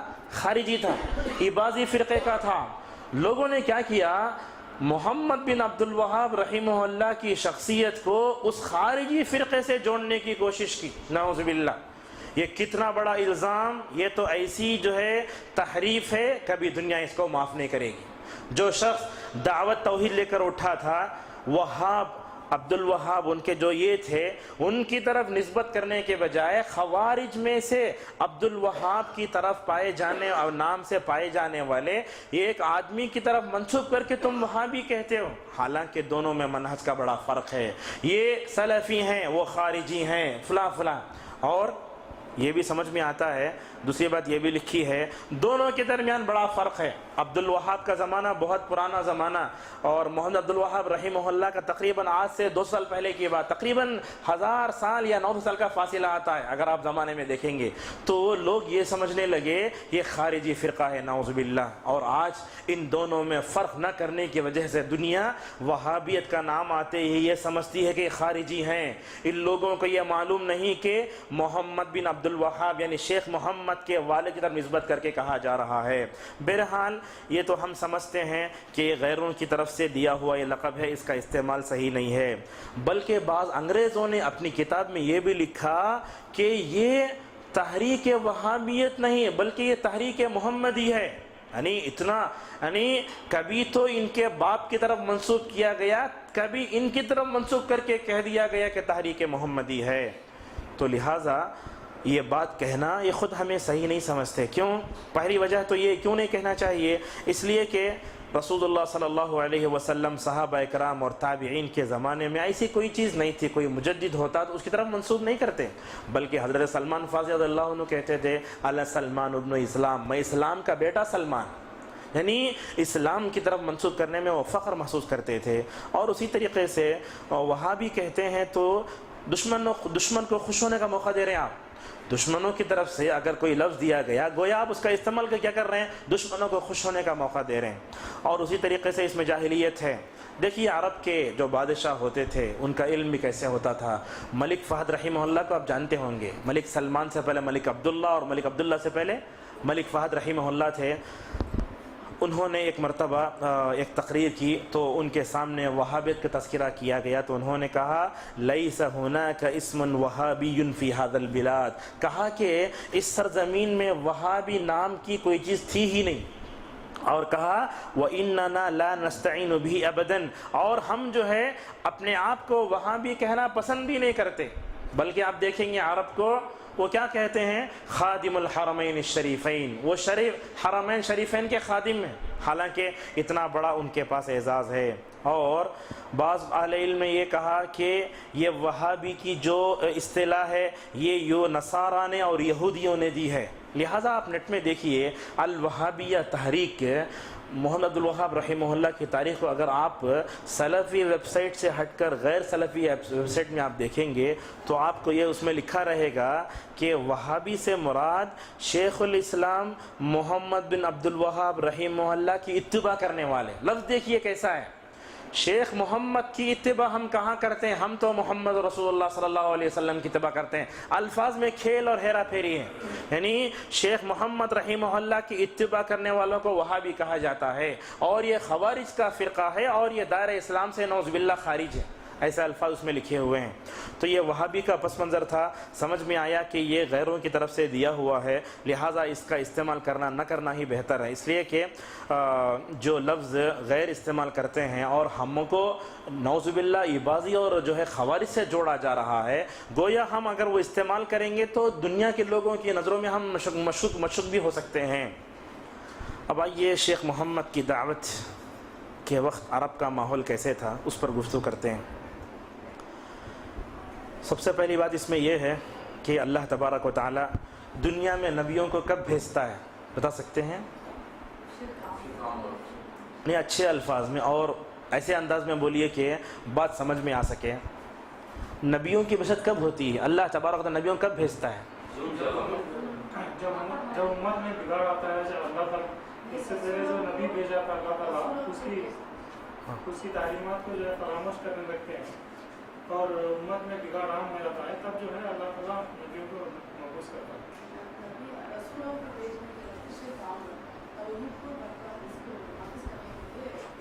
یعنی ہر ایک نبی آیا تو توحید کی دعوت دیا، صحیح ہے، لیکن اس کا بڑا اچھا جواب دیا ہے شاہ ولی اللہ محدث دہلوی رحمہ اللہ نے، اگرچہ وہ ذرا عقیدے کے باب میں تھوڑا ہٹے ہوئے ہیں لیکن اچھی بات لکھی ہے حجت اللہ البالغہ میں، اور اسی طریقے سے ابن عثیمین رحمہ اللہ نے عقیدے کی ایک کلاس میں بڑا اچھا جواب دیا ہے، کہا کہ انسانیت جب ہدایت کی سخت پیاسی ہو جاتی ہے، جیسے آپ بول رہے ہیں بگاڑ، وہی اسی کو انسان جب حد سے زیادہ پیاسا ہو جاتا ہے توحید کا، اب دیکھیے پانی کی پیاس سے تڑپ جاتے ہیں، تو انسانیت جب توحید کی پیاسی ہو جاتی ہے اور دنیا میں حد سے زیادہ بگاڑا جاتا ہے، رشد و ہدایت کی متلاشی ہوتی ہے دنیا، اللہ تبارک و تعالی نبیوں کو بھیجتا ہے۔ آپ پوری تاریخ پڑھیے، عیسیٰ علیہ السلام کے 600 سال تک دنیا کا نقشہ کیا تھا، کیا تھا، عیسیٰ کو قتل کرنے کے در پہ ہوئے کیا کیا پوری انسانیت درندہ صفت بن گئی، بلکہ بعض اہل علم نے یہ لکھا انسانیت کو دیکھ کر شرماتی تھی، حال اتنا بڑا برا ہو چکا تھا۔ قرآن کہتا ہے وَكُنْتُمْ عَلَى شَفَا حُفْرَةٍ مِّنَ النَّارِ، تم جو ہے ہلاکت کے گڑھے پر پہنچ چکے تھے۔ اللہ تعالیٰ نے رسول اللہ صلی اللہ علیہ وسلم کو حضرت عیسیٰ علیہ السلام کے 600 سال بعد بھیجا، آئے عیسیٰ علیہ السلام کے بعد اللہ کے نبی صلی اللہ علیہ وسلم۔ لیکن یہ سوال یہ ہے کہ اللہ تبارک و تعالیٰ نے نبی کریم صلی اللہ علیہ وسلم پر نبوت رسالت کو ختم کر دیا، یہ ہمارا عقیدہ ہے، کیا کہا وَلَٰكِن رسول اللہ وَخَاتَمَ النَّبِيِّينَ أَنَا خَاتَمُ النَّبِيِّينَ لَا نَبِيَّ بَعْدِي، ختم ہو گیا۔ لیکن اللہ تبارک و تعالیٰ کی شان دیکھیے، اللہ تبارک و تعالیٰ ہدایت کا مالک کلی ہے، تو کیا کرتا ہے، نبوت اور رسالت کا سلسلہ جب اللہ کے نبی صلی اللہ علیہ وسلم پر ختم کر دیا گیا، لیکن اللہ نے یہ سنت جاری رکھی کہ ہر 100 سال میں مجدد کو بھیجے، یہ اللہ کی سنت ہے کائنات میں، یہ بہت بڑا نقطہ ہے۔ اللہ تبارک و تعالیٰ نے نبوت اور رسالت کا سلسلہ ختم کر دیا، لیکن ہر 100 سال میں ایسے مجددین کو بھیجتا رہا جو ساری دنیا کو ہدایت کا جو ہے جام پلاتے رہے، جو ساری انسانیت کو یہ کرتے رہے۔ تو لہٰذا ہر 100 سال میں مجدد پیدا ہوتے رہے، لہٰذا 12ویں صدی ہجری کے مجدد کون ہیں؟ شیخ الاسلام مجدد الانام محمد بن عبد الوہاب رحمہ اللہ۔ یہ لکھا کنہوں نے؟ مسعود عالم ندوی رحمہ اللہ نے. کیا لکھتے ہیں؟ جس وقت شیخ نے آنکھ کھولی اپنی دعوت کا آغاز فرمایا، اور اس وقت عموماً ساری دنیا خصوصاً عالم عرب کی کیا حالت تھی ہم آپ کو بیان کرتے ہیں.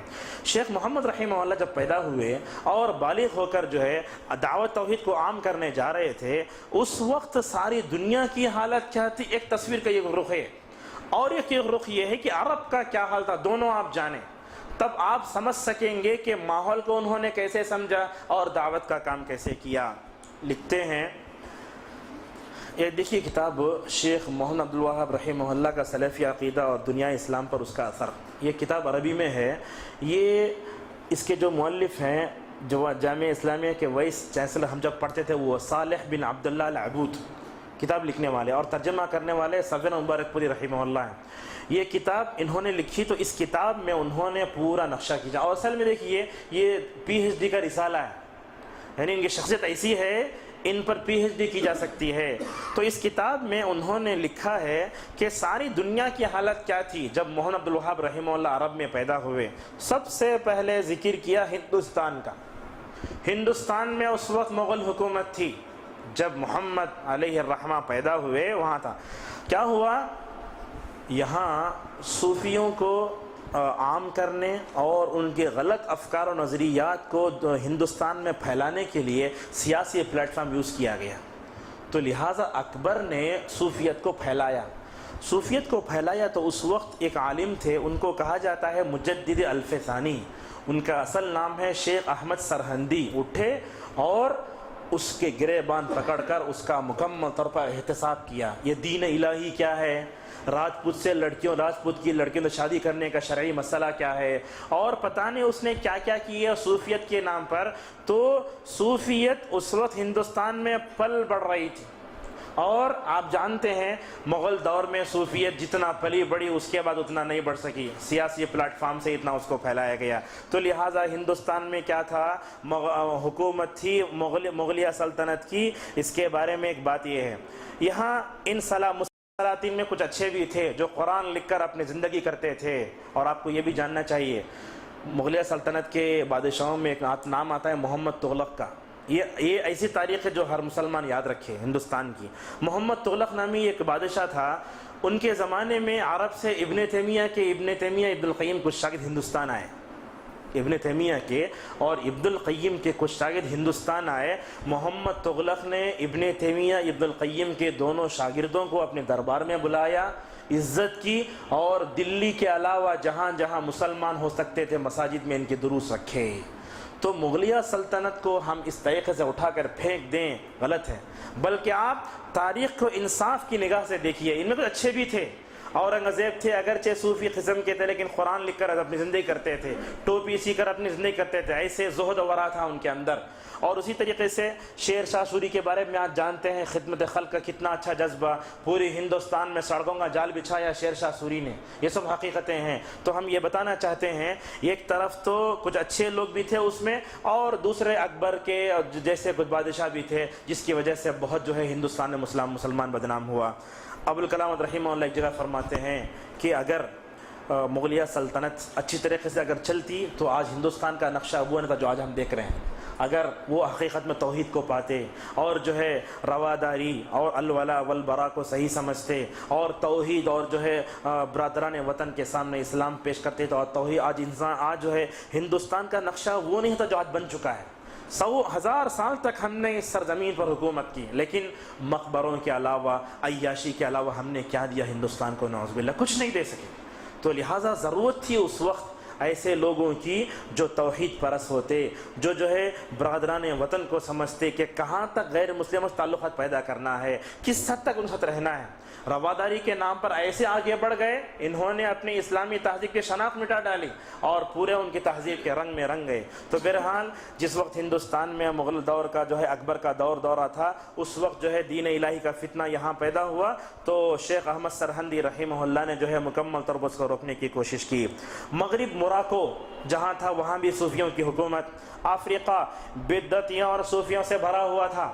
بلکہ قبائلی عصبیت ایسی کہ آپس میں سالہ ہر سال لڑا کرتے تھے۔ اللہ تبارک و تعالیٰ جاہلی معاشرے کا جو نقشہ کھینچتا ہے وہی لڑائی افریقہ میں ہو رہی تھی، ایشیا، چین، یہ یہاں دونوں جگہ جو ہے کس کی بدھزم، جیسے آج جاپان میں ہے بدھزم کی حکومت ہے، ویسے مسلمانوں کو پریشان کیا جاتا تھا۔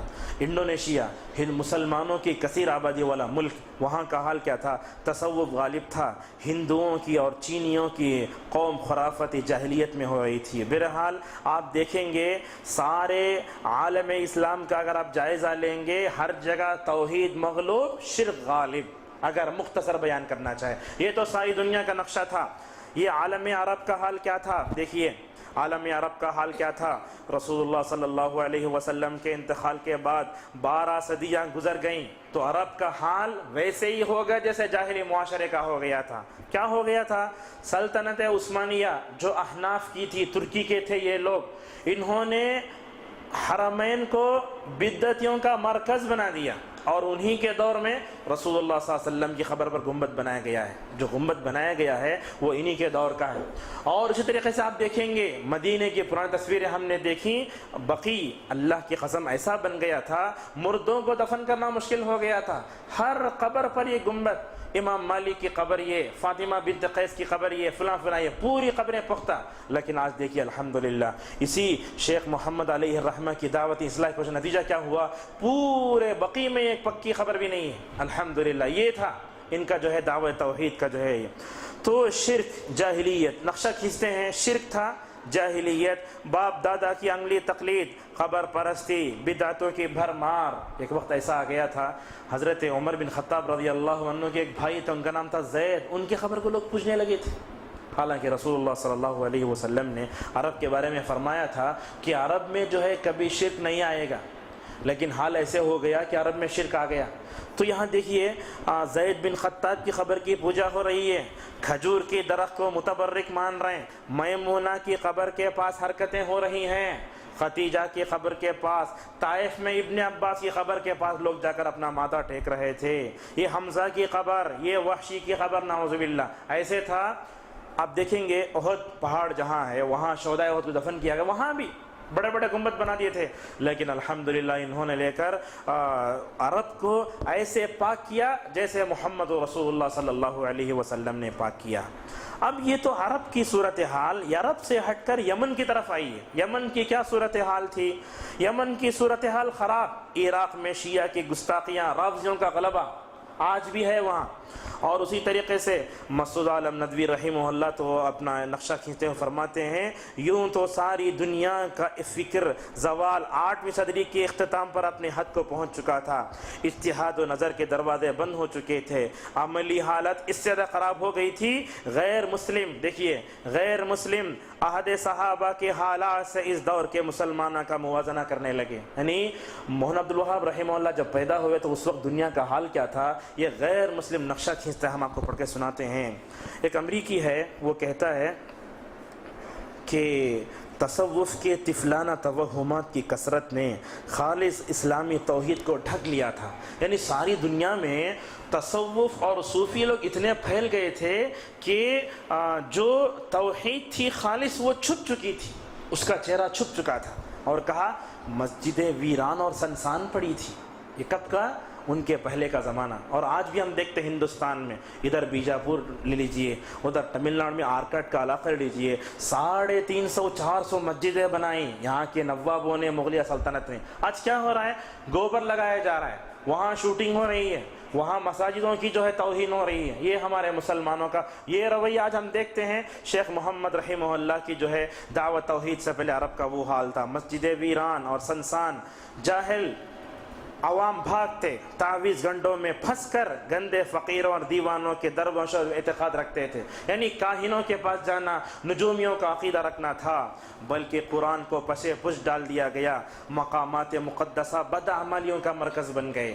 مدینے میں بدعت کرنے والا اللہ تبارک و تعالیٰ اسے بھی معاف نہیں کرتا۔ یہاں کیا کیا کیا انہوں نے؟ مکہ اور مدینہ میں بدعت کا مرکز بن گئے، حالانکہ وہ توحید کا مرکز تھے۔ اور آگے کہتے ہیں فی الجملہ اسلام کی جان نکل چکی تھی. الفاظ دیکھیں کیسے ہیں, فی من جملہ اسلام کی جان نکل چکی تھی. یہ جملہ بہت اچھا ہے. اگر محمد صلی اللہ علیہ وسلم پھر دنیا میں آتے اور اپنے ماننے والوں کو دیکھتے تو کہتے یہ مرتد ہیں یا بت پرست ہیں. اتنی خراب حالت ہو چکی تھی. اور آگے اس تمام کو دیکھنے تو پڑھتے سمجھ میں آتا ہے کہ اتنی جب حالت خراب ہو چکی تھی تو اللہ تبارک و تعالیٰ نے شیخ محمد علیہ الرحمہ کو عرب میں بھیجا. حدیث ہے شیطان جو ہے اس بات سے مایوس ہو چکا ہے کہ عرب میں غیروں کو پوجا جائے. اللہ کے نبی صلی اللہ علیہ وسلم نے صحیح حدیث میں فرمایا لا یجتمع دینان فی جزیرۃ العرب, عرب میں 2 دن کبھی جمع نہیں ہوں گے. یہ شرک کی ظلمتیں اور یہ گناہوں کی یہ سب چیزیں آ گئیں تو اللہ تبارک و تعالیٰ نے اس کے بعد جو ہے دنیا میں شیخ محمد رحمہ اللہ کو پیدا فرمایا. تو اتنی حالت خراب ہونے کے باوجود جو ہے وہ دنیا میں تشریف لائے. یہ جو ہے ساری دنیا کا حال اور عرب کا حال تھا. اور بھی اگر آپ چیزیں جاننا چاہتے ہیں تو اس میں دیکھیے, آپ اس کتاب میں مکمل طور پر آپ اچھے پڑھ سکتے ہیں. تو یہ دنیا کا حال تھا جب دنیا میں تشریف لائے تو پیدا ہوئے اور اٹھ کر کھڑے ہوئے دعوت توحید دینے کے لیے. ان کا حال یہ تھا. اب آگے جو ہے شیخ محمد بن عبد الوہاب رحمہ اللہ کی دعوت کے اصول و مبادی کیا ہیں. ہم اور آپ دعوت کا کام کرتے ہیں, اصلاح کا کام کرتے ہیں, اپنے آپ کو جو ہے اہل حدیث کہتے ہیں, اہل السنہ والجماعہ کہتے ہیں. لیکن بھلا بتائیے آج ہم دیکھتے ہیں عوام کی بات تو چھوڑیے, علماء کا حال یہ ہے اپنے آپ کو سلفی کہنے والے اور غیر لوگ ہم کو اپنے آپ کو وہابی کہنے والے, ہم یہ بھی نہیں جانتے کہ وہ کیسے انہوں نے دعوت کا کام کیا. کیا خالی وہ توحید کا لے کر اڑ گئے؟ مخالفین سے رویہ کیسے تھا ان کا؟ انہوں نے جو ہے کس زاویے سے کام کرنے کی کوشش کی اور 92 ایئرس تک وہ جو ہے کام کرتے رہے. وہ دعوت کے اصولوں کو جاننا ضروری ہے. اور آج ہم دیکھتے ہیں شیخ محمد علیہ الرحمہ کی دعوت توحید سے جو لوگ دشمنی کرتے ہیں, اس دشمنی کرنے کا بنیادی سبب یہ ہے کہ آج دنیا ان کے دعوت کے اصولوں سے ناواقف ہے. جب دنیا ان کے اصولوں کو جان لے گی کہ کیا انداز سے کام کیا, کن کن چیزوں کو لے کر وہ اٹھے, وہ ہم آپ کے سامنے ذکر کرتے ہیں. انہوں نے اپنی دعوت کے اصول و مبادی کئی جگہ ذکر کیے ہیں, اس کا اختصار ہم آپ کے سامنے پیش کر رہے ہیں. یہ دعوت کے اصول ہیں جو ہر سلفی داعی اور مبلغ کو جاننا چاہیے. پہلا کیا اصول ہے؟ کہا ہمارا دین اسلام ہے. دین اسلام کے علاوہ کوئی بھی مذہب اللہ تعالیٰ کے پاس قابل قبول نہیں ہے. اللہ تبارک و تعالیٰ نے سورہ آل عمران کی آیت نمبر 85 میں کہا وَمَن يَبْتَغِ غَيْرَ الْإِسْلَامِ دِينًا فَلَن يُقْبَلَ مِنْهُ وَهُوَ فِي الْآخِرَةِ مِنَ الْخَاسِرِينَ. تو کیا سمجھ میں آیا؟ اسلام کی طرف بلایا, یعنی اسلام ہمارا مذہب ہے. آپ کیا سمجھتے ہیں اسلام کیا صرف رسول اللہ کا مذہب تھا نہ پورے نبیوں کا مذہب تھا؟ دلیل؟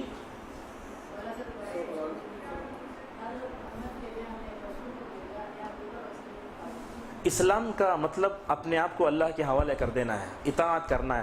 ہر نبی کا مذہب اسلام تھا, ہر نبی نے اسلام ہی, ان الدین عند اللہ الاسلام. اور خود دیکھیے ہر نبی جو ہے, کئی نبی کہتے ہیں کہ میں اپنے آپ کو اللہ کے حوالے کرتا ہوں.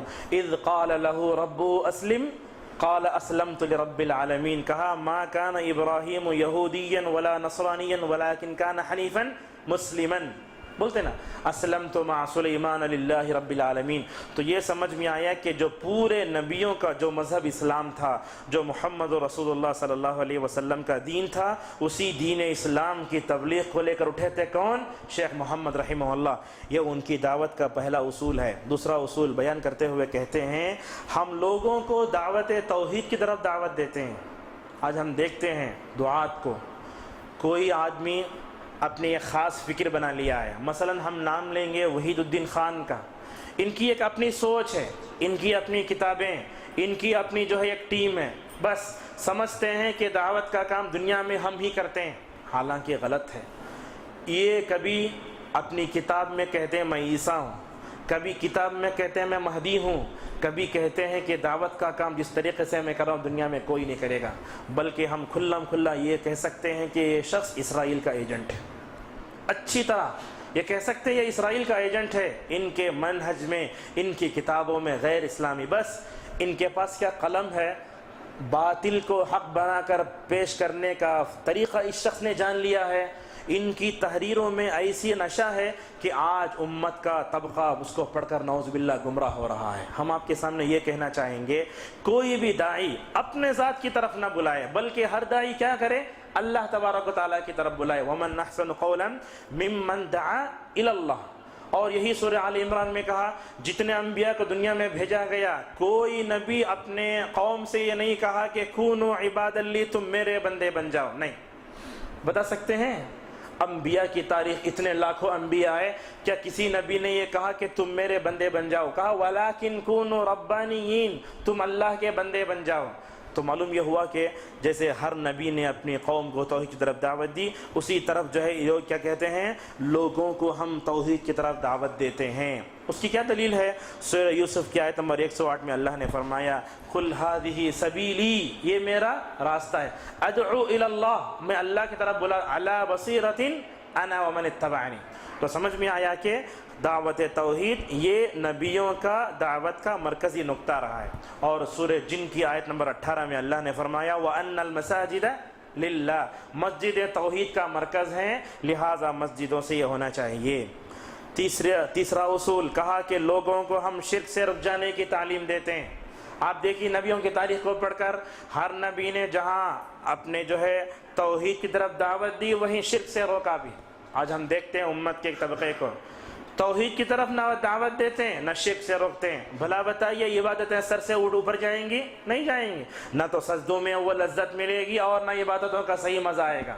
اللہ تعالیٰ کو ہم نے جانا ہی نہیں، عقیدہ توحید کو ہم نے پہچانا ہی نہیں، تو عبادت میں لذت کہاں سے آئے گی؟ ہم اپنے رب کو کیسے پہچانیں گے؟ تو شرک سے رک جانے کی تعلیم ہر نبی نے دی۔ وَلَقَدْ بَعَثْنَا فِي كُلِّ أُمَّةٍ رَسُولًا أَنِ اعْبُدُوا اللَّهَ وَاجْتَنِبُوا الطَّاغُوتَ۔ یہ طاغوت یہی ہے، لا الہ الا اللہ کا معنی اس میں آتا ہے۔ تو ہر نبی نے اپنے قوم کو توحید کی طرف دعوت دی تو شرک سے مکمل طور پر روکا۔ حضرت عیسیٰ علیہ السلام اپنی قوم سے کہتے ہیں انہ من یشرک باللہ فقد حرم اللہ علیہ الجنہ، جو آدمی شرک کرے گا اللہ تبارک و تعالیٰ اس کے اوپر جہنم کو حرام کر دے گا۔ خود اللہ کے نبی صلی اللہ علیہ وسلم سورہ زمر میں کہا گیا لئن اشرکت لیحبطن عملک، اگر آپ بھی شرک کریں گے آپ کے سارے اعمال۔ سورہ انعام میں 18 نبیوں کا تذکرے کے بعد کہا وَلَوْ أَشْرَكُوا لَحَبِطَ عَنْهُمْ مَا كَانُوا يَعْمَلُونَ۔ تو ایک نبی کا عمل شرک کی وجہ سے برباد ہو سکتا ہے، تو ہر امتی کو شرک سے کتنا بچنا چاہیے۔ اسی لیے حضرت ابراہیم دعا کرتے تھے وَجُنُوبِنِي وَبَنِيَّ أَن نَعْبُدَ الْأَصْنَامَ، تو لہذا یہ سمجھ میں آیا کہ لوگوں کو شرک سے رک جانے کی تعلیم دی، یہ تیسرا اصول ہے ان کی دعوت کا۔ اور چوتھا اصول ہے ہم کو کفار و مشرکین سے لڑنے کا حکم دیا گیا ہے۔ ان جیسی عبارتوں کو رکھ کر یہ دشمنان اسلام یہ کہتے ہیں کہ ان کے دعوت توحید دہشت گردی کی دعوت ہے۔ یہ کیا کہنا چاہتے ہیں اچھی طرح سمجھنا چاہیے۔ ہم اس اصول کو تھوڑا آپ کے سامنے کھلا بیان کرنا چاہیں گے کہ اللہ کے نبی صلی اللہ علیہ وسلم کے اوپر جب یہ آیتیں نازل ہوئی تو اس کی وقت حالت کیا تھی؟ یعنی اللہ کے نبی سے کہا گیا تم کفار کو مارو، مشرکین سے لڑو، یہ کب کا وقت ہے؟ آپ بتائیے کیا یہ آیتیں مکی دور کی اتری ہیں؟ نہیں، بلکہ مکی دور میں تو صرف دعوت کا سبق پڑھایا گیا، استقامت کا سبق پڑھایا گیا۔ فاصبر صبرا جمیلا، کبھی سورہ ہود میں پورے نبی کا تذکرہ کرتے ہوئے کہا فاستقم کما امرت۔ مکی دور میں کہیں لڑنے کا حکم نہیں دیا گیا۔ مدنی دور میں جب اللہ کے نبی صلی اللہ علیہ وسلم نے اسلامی ریاست مدینہ میں قائم کی، مسلمان مالی اعتبار سے ذرا اچھے ہو گئے، دین کے اعتبار سے مضبوط ہو گئے۔ ابن مسعود رضی اللہ عنہ نے کہا جب عمر فاروق رضی اللہ عنہ نے اسلام قبول کیا تب کو ہم عزت ملی، لیکن اس سے پہلے ہم ذلت کی حالت میں تھے۔ تو یہ وقاتل المشرکین کافۃ کما یقاتلون کافہ، ان سے لڑو، یہودیوں سے لڑو، ان جیسے آیتوں کو رکھ کر لوگ یہ کہتے ہیں کہ نعوذ باللہ وہابی نعوذ باللہ دہشت گرد ہیں۔ ہم ان سے پوچھنا چاہیں گے ان آیتوں احادیثوں کو دیکھیے، اللہ کے نبی صلی اللہ علیہ وسلم نے حضرت علی رضی اللہ عنہ کو خیبر بھیجا، ان کی آنکھ میں اپنا لعاب ڈالا اور ان سے کیا کہا لَأَن يَهْدِيَ اللَّهُ بِكَ رَجُلًا وَاحِدًا خَيْرًا لَكَ مِنْ حُمْرِ النَّعَمِ۔ آپ نے کہا کہ اگر اللہ تبارک و تعالیٰ ایک آدمی کو ہدایت دے سرخ زیادہ بہتر ہے۔ اور اللہ کے نبی صلی اللہ علیہ وسلم جتنی جنگوں میں شریک ہوئے، آپ بتائیے جنگوں میں شریک ہونے سے پہلے اللہ کے نبی صلی اللہ علیہ وسلم اپنے صحابہ کو تعلیم دیتے تھے جا کے فوراً نہیں لڑنا، بلکہ سب سے پہلے جانے کے بعد اسلام کی دعوت دینا ان کو۔ اگر مان گئے مسلمان ہو گئے، تم ہم ایک ہو گئے، اگر اسلام کی دعوت کو نہیں مانے تو ان سے کہو کہ اگر ہمارے ساتھ رہنا ہے تو کیا کرنا پڑے گا؟ جزیہ دینا پڑے گا، یہ دوسرا مرحلہ۔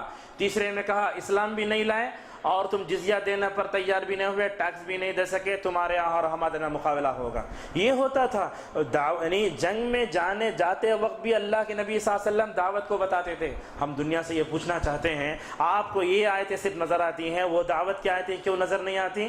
تو لہٰذا ان کے کہنے کا مطلب یہ ہے کہ اگر حالات دعوت دینے کے بعد، ایسا ہونے کے بعد آخری مرحلے میں کفار و مشرکین سے اگر ہم کو لڑنا پڑے گا تو اس وقت لڑنا پڑے گا، لیکن پورا قصور تو ہمارا ہے۔ داعش جو ہے ساری دنیا کے لیے چیلنج بن کر کھڑا ہوا ہے۔ آپ کو معلوم ہونا چاہیے یہ گمراہ فرقہ، یہ عصر حاضر کے خوارج ہیں، بلکہ خوارج سے بھی گئے گزرے ہیں۔ یہ لوگ سلفی نہیں ہیں، یہ لوگ جو ہے خوارج ہیں، اور یہ پیداوار ہے یہودیوں کی۔ اصل میں ساری دنیا میں توحید پرستوں کا خاتمہ کرنے کے لیے داعش کو لایا گیا ہے۔ پوری دنیا میں توحید پرستوں کا خاتمہ کرنے کے لیے یہ جماعت کو وجود میں لایا گیا ہے۔ اب ہو رہا کیا؟ سلفیت کے نام پر، خلافت کے نام پر ساری دنیا سے مسلمان وہاں جمع ہو رہے ہیں اور موحدین کو ذبح کیا جا رہا ہے۔ اس سے بڑھ کر اس جماعت کے گمراہ ہونے کی اور کوئی چیز نہیں ہے۔ تو لہٰذا یہ سمجھ میں آتا ہے یہ داعش کے لوگ، یہ ابو بکر بغدادی، یہ سب کیا کرتے ہیں؟ ابن تیمیہ کی کتابوں میں عبارتوں کو ادھر ادھر سے کاٹ کر کے کہتے ہیں کہ ابن تیمیہ نے ایسے کہا ہے۔ یہ تو غلط ہے۔ آپ مثال کے طور پر غالب ہے، اس کی غزل اگر آپ غلط پڑھے تو کیا کوئی ٹیچر آپ کو معاف کرے گا؟ معاف نہیں کرے گا، کہیں گے غالب کی غزل دیکھ کر پڑھو۔ یہاں معاملہ ایسا ہی ہے۔ علامہ ابن تیمیہ کی کتابوں کو آگے پیچھے سے کاٹ دینا، بتانا دیکھو لڑو مارو یہ خلافت ہے، یہ اس وقت کالے جھنڈے آئیں گے نجد کی طرف سے، یہ حدیث کا مفہوم وہ ہے، کشمیر میں جہاد ہو رہا ہے، ایسی چیزیں رکھ کر امت کو نعوذ باللہ گمراہ کیا جا رہا ہے۔ تو ہم یہ کہنا چاہتے ہیں کفار و مشرکین سے لڑنے کا حکم ہے، اس سے پہلے دعوت ہے۔ وہ ایک جہاد کا ایک وقت ہوتا ہے، جہاد کی شرطیں ہوتی ہیں، جہاد کا مرحلہ ہوتا ہے۔ وہ محمد عبد الوہاب رحمہ اللہ وہ بتانا چاہتے ہیں کہ ہم جہاد کریں گے کب؟ جب اس کا وقت آئے گا۔ لیکن انہوں نے اپنے دعوت کے اصولوں سے دنیا سے ایسے نہیں کہا کہ تم دعوت کا کام کرنا ہے اس پر لوگوں کو مارنا شروع کرو، ہرگز نہیں ہے۔ اور بھلا بتائیے محمد عبد الوہاب رحمہ اللہ نے کبھی جنگ کی؟ نہیں۔ بدعت کے خلاف جنگ کی اور صوفیت کے خلاف جنگ کی، شرک کے خلاف جنگ کیا، لیکن تلوار اٹھا کر مارا؟ آپ پوری اس میں بتا نہیں سکتے، بہت کم ایسے واقعات پیش آئے ہیں۔ اور اسی طریقے سے ان کے دعوت کے اصول میں یہ بتایا گیا ہم کتاب و سنت کی بالادستی کو تسلیم کرتے ہیں، یعنی ہماری ہدایت کا سب سے پہلا سرچشمہ کیا؟ قرآن، دوسرا سرچشمہ حدیث۔ یہی دونوں ہمارے لیے سب سے بہترین چیز ہیں۔ اور آگے کہا ہم ائمہ اربعہ کی ان باتوں کو بھی مانتے ہیں جو قرآن و حدیث کے موافق ہیں۔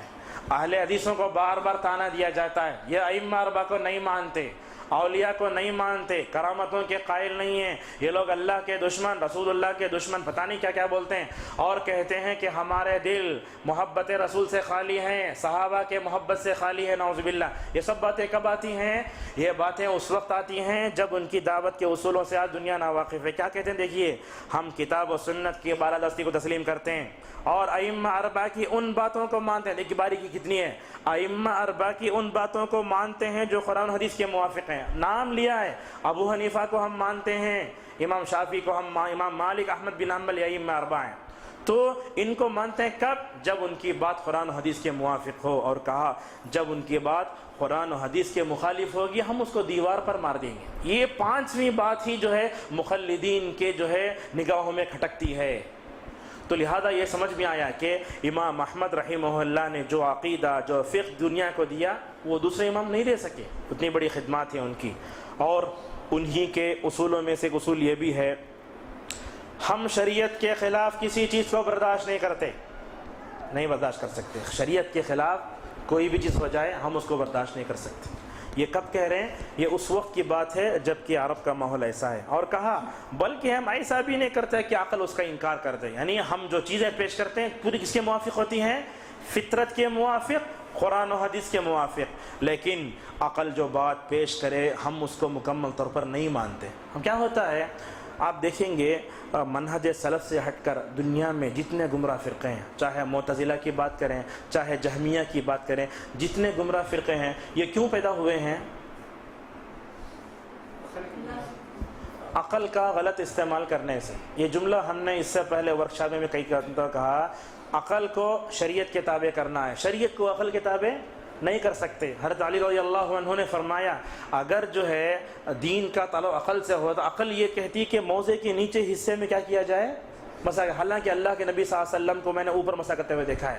تو لہٰذا شریعت کو عقل کے تابع مت کیجیے، بلکہ ہماری عقل کو شریعت کے تابع کرنا ہے. تو لہٰذا ابن تیمیہ رحمہ اللہ فرماتے ہیں عقل کے غلط استعمال کرنے کی وجہ سے اور کتاب و سنت کی بالادستی کو چھوڑنے کی وجہ سے پورے گمراہ فرقے پیدا ہوئے، پورے گمراہ فرقے، اور جتنے جھگڑے اسی وجہ سے ہو رہے ہیں. اور اسی طریقے سے انہوں نے اور ایک اصول اپنا بتایا کہ ہم جو ہے اجتہاد کا دروازہ کھولتے ہیں. اجتہاد کا مطلب کیا ہوتا ہے؟ اجتہاد کا مطلب مثال کے طور پر بیڑی اور سگریٹ کا حکم میں اگر آپ سے کوئی پوچھ لیے تو عالم کیا جواب دیتا ہے؟ اجتہاد کرتا، سوچتا ہے. اگر بیڑی سگریٹ کا حکم قرآن میں ہوتا فوراً آیت پڑھا ہوتا. اس کا حکم کس میں موجود نہیں ہے؟ قرآن میں موجود نہیں ہے. تو لہٰذا ایک عالم کے سامنے ایک مسئلہ آتا ہے، نیا مسئلہ، اس مسئلہ آتا ہے تو وہ اپنی عقل دوڑاتا ہے. تو لہٰذا شرعی احکام میں کسی مسئلے کو حل کرنے کے لیے جو کوشش ہوتی اس کو اجتہاد کہتے ہیں. کسی دنیاوی غرض کے لیے نہیں، شرعی حکم کا مسئلہ بیان کرنے کے لیے جو کوشش ہوتی ہے اس کو اجتہاد کہتے ہیں. تو لہٰذا اجتہاد کا دروازہ کھولا کس نے؟ محمد عبد الوہاب رحمہ اللہ نے. تو اجتہاد کا دروازہ بند کر دیں گے، شریعت پہ الزام آئے گا. ہم یہ کہتے ہیں کہ شریعت کب تک ہے؟ یہ قیامت تک ہے. جب قیامت تک ہے تو سوال یہاں یہ آتا ہے کہ اس شریعت میں سارے انسانوں کا مسئلہ ہونا چاہیے. اب بیڑی سگریٹ کا مسئلہ نہیں ہے، کیا جواب دیں گے؟ ہم نے کہا کہ یہ شریعت کہاں تک ہے؟ قیامت تک قابل عمل ہے، صالح لکل زمان و مکان. اب سوال یہاں یہ آتا ہے کہ اب ایسے کچھ چیزیں ہیں جن کا حل قرآن حدیث میں موجود نہیں ہے. تو کیا ہمارا ذہن تنگ ہے یا شریعت تنگ ہے؟ ہمارا ذہن تنگ ہے، شریعت بہت کشادہ ہے. اس بارے میں علامہ شاطبی رحمہ اللہ کا ایک قول یاد رکھنے کا ہے. اللہ تبارک و تعالیٰ نے فرمایا الیوم اکملت لکم دینکم، میں نے دین کو مکمل کر دیا. دین کو مکمل کرنے کا مطلب یہ ہے کہ ہم نے کلیات مکمل کر دیے ہیں. یعنی اللہ اور اس کے رسول صلی اللہ علیہ وسلم نے کچھ ضوابط دے دیے ہیں، ایسے ضابطے رکھ دیے، اس کو کہا جاتا ہے کلیات. کلیات کا مطلب ضابطے. تو کلیات مکمل ہو گئے، لیکن جزئیات کیا ہوتے رہیں گے؟ قیامت تک پیدا ہوتے رہیں گے. تو اللہ تبارک و تعالیٰ نے کلیات کو مکمل کر دیا. یعنی نشہ، اس سے تعلق رکھنے والی ہر چیز حرام ہے، اور شریعت یہ کہتی ہے کہ جس کا گناہ اس کے نفع سے بڑھ کر ہے وہ بھی حرام ہے. تو قرآن و حدیث نے کچھ ایسے ضابطے دے دیے جس کی روشنی میں مجتہدین اپنے انسانیت کے مسائل کو حل کر سکتے ہیں. تو یہ اجتہاد کا دروازہ کھولا اور کہا کہ تعصب نہیں برتنا چاہیے. امام احمد رحمہ اللہ فقہ میں حدیث سے سب سے قریب ہیں، یہ بات تو سب جانتے ہیں. یعنی چاروں مسلک میں امام شافعی، امام احمد، امام مالک، ابو حنیفہ، اس میں سب سے قریب کون؟ امام احمد ہیں. کیوں؟ اس لیے کہ وہ محدث بھی تھے، فقیہ بھی تھے، اور لاکھوں حدیثیں ان کو یاد تھی. سب سے قریب جو ہے یہ ہے. اور اسی لیے عرب لوگ اپنے آپ کو حنبلی کہتے ہیں، اور کہنے میں کوئی فرض بھی نہیں. کیوں؟ اس لیے کہ قرآن سے سب سے قریب وہی مسلک ہے. اگر آپ وہاں دیکھیں گے، ایک وقت ایسے تھا سعودی عرب پہ، وہاں جب فتوے پوچھے جاتے تھے تو کہتے تھے امام احمد کا مسلک یہ ہے. یعنی امام احمد کے مسلک کو زیادہ ترجیح دی جاتی تھی. لیکن علامہ بن باز رحمہ اللہ کا سب سے بڑا احسان سعودی عرب پر کیا ہوا؟ جب مفتی بنے عرب کے تو حنبلیت کے اس تعصب کو مٹا کے رکھ دیا. کہا کہ فتوے کا جواب دیا جائے کس روشنی میں؟ قرآن حدیث کی روشنی میں. اتنا بڑا. لیکن آگے آپ یہ کہہ سکتے ہیں قرآن و حدیث کا موقف یہی ہے، امام احمد بھی یہ کہتے ہیں، ایسا کہہ دیجئے کافی ہے. تو لہٰذا بن باز رحمہ اللہ کا بڑا احسان ہے. اور اسی طریقے سے ان کی دعوت کے اصول میں اور ایک بڑا اصول یہ ہے کہ اگر ہمارے اوپر کوئی حاکم وقت ہے، مسلمانوں کا امیر ہے، مسلمانوں کا اگر کوئی حاکم وقت ہے، اس کی اطاعت کرنا چاہیے. اطاعت امیر کی بہت ضروری ہوتی ہے، چونکہ ہندوستان میں کوئی امیر نہیں ہے اور اس کی اطاعت کا تصور بھی ہمارے پاس نہیں ہے. اللہ کے نبی صلی اللہ علیہ وسلم نے فرمایا جو آدمی امیر کی اطاعت کرے گویا اس نے میری اطاعت کی، گویا جس نے امیر کی بات رد کر دی گویا اس نے میری بات رد کر دی. تو لہٰذا وہ حاکم وقت یا وہ بادشاہ جو ہے حق بولتا ہے، قرآن و حدیث کے موافق کہتا ہے، تو اس کی بات ماننا ضروری ہے. کیسے؟ عرب والوں نے قانون بنایا کہ وہاں رہنے والے یا باہر سے رہنے والے 5 سال میں 1 مرتبہ حج کریں. یہ حدیث صحیح بھی ہے، ابن حبان میں ہے. اللہ کے نبی صلی اللہ علیہ وسلم نے فرمایا جس کو میں صحت دوں، جس کو میں کشادگی دوں، اگر وہ 5 سال میں اگر عمرہ اور حج نہ کرے تو میرے رحمت سے محروم ہے.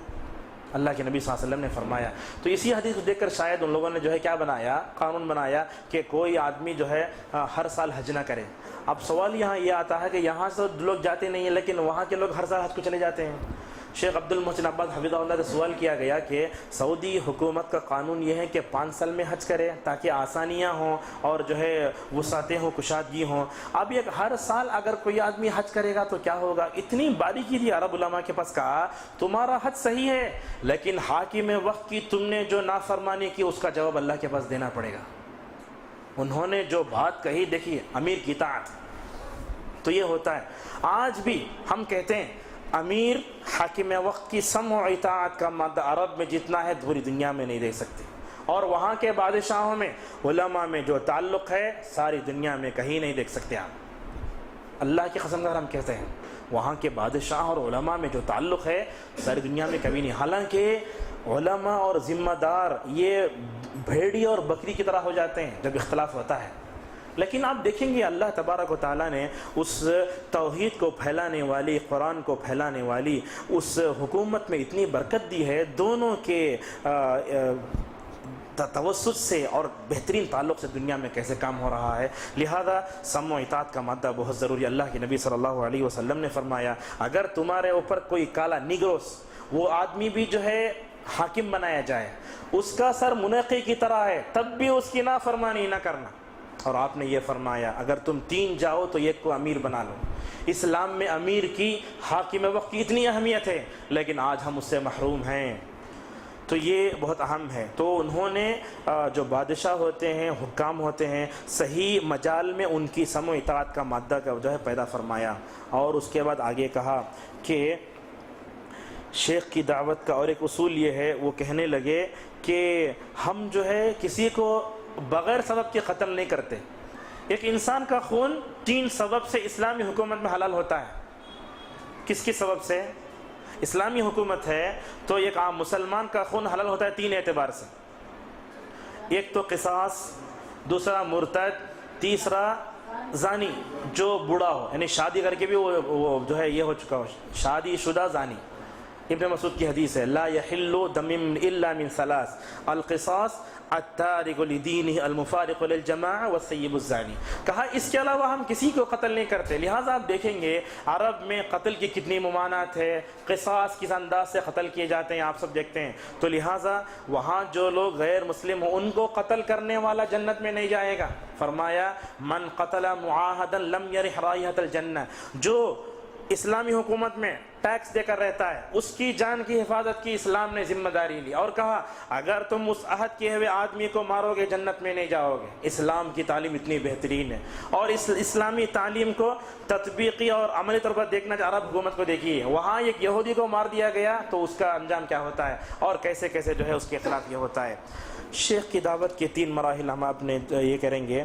شیخ کی دعوت کا جو مرحلہ ہے، سب سے پہلے شیخ کی دعوت نے جو مرحلہ شروع کیا سب سے پہلے حریملہ سے شروع کیا. حریملہ ایک جگہ ہے والدین کی نگرانی میں، انہوں نے جو ہے اپنی دعوت کا کام شروع کیا لیکن وہاں شیخ کے دشمن پیدا ہو گئے تو کام چھوڑ دیا. حریملہ سے نکلے تو عیینہ گئے، عیینہ گئے تو وہاں جا کر کام کرنا شروع کیا. عام طور پر کیا ہوتا ہے کوئی آدمی کام کرتا ہے تو حکومت یعنی تو سیاسی لوگ اس کے مخالف ہو جاتے ہیں، لیکن ان کی ذہانت دیکھیے کیا حکمت، کیا بہترین ان کی ذہانت تھی. کیا گئے؟ عیینہ گئے تو وہاں کے امیر عثمان کو سب سے پہلے موحد بنایا اور سب سے پہلے اس کو اپنا ہم نوا بنا کے دعوت توحید کا کام کرنا ایسا شروع کیا کہ پوری حکومت ان کے ساتھ ہو گئی. یہ ان کی دعوت کا سب سے بہترین نتیجہ ہے۔ درعیہ آ گئے، یہاں آ کر محمد بن سعود، یہ محمد بن سعود کون ہیں؟ جن کی طرف نسبت کر کے السعودیہ کہتے ہیں۔ محمد بن سعود کو یہ کیا، اچھی مقبولیت ہوئی، اور اس کے بعد جو ہے درعیہ میں رہ کر انہوں نے اتنا کام کیا کہ محمد بن سعود رحمہ اللہ عبد الوہاب رحمہ اللہ سے کہنے لگے جب تک تمہارے جسم میں جان ہے میں تمہارا کام کرنے کے لیے تیار ہوں، تم دعوت توحید کے لیے کرتے رہو، پوری ہماری مدد تمہارے ساتھ۔ یہ 3 مرحلے ہوئے۔ چوتھا مرحلہ آخری میں جب درعیہ میں ختم ہوا تو آگے آزو بازو کا جو ہے دعوت کا کام کرنے لگے۔ آخری میں اپنی دعوت کے الفاظ میں پیش کرنے لگے، کہا مذہبنا اہل السنت والجماعہ، کہا کہ ہماری دعوت کا اصل مذہب اہل السنہ والجماعت کا مذہب ہے، وطریقتنا طریقۃ السلف، اور ہماری دعوت کا طریقہ سلفی طریقہ۔ وہ کیا سلفی طریقہ ہے؟ کہا ہم قرآن و حدیث میں جتنی اللہ تبارک و تعالیٰ کے بارے میں صفتیں آئی ہیں اور حدیثیں آئی ہیں اس کو ہم اس کے ظاہر پر محمول کرتے ہیں۔ یہ ان کی دعوت کا پورا نتیجہ ہے۔ انشاءاللہ بقیہ جو چیزیں ہوں گی وہ انشاءاللہ دوسرے حصے میں کل پیش کی جائیں گی۔ اللہ تبارک و تعالیٰ سے ہماری دعا ہے کہ جو کچھ سنا گیا ہے اس کو اپنے ذہنوں میں رکھتے ہوئے دعوت قائم کرنے توفیق عطا فرمائیں۔ وآخر دعوانا الحمدللہ رب العالمین۔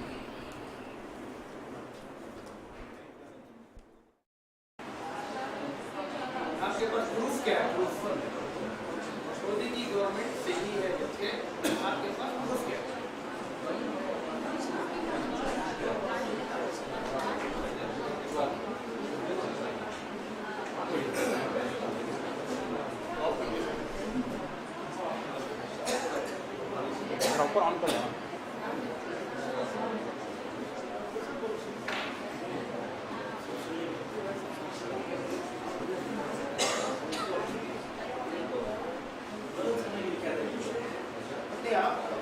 سوال ہے، آپ جواب دیں۔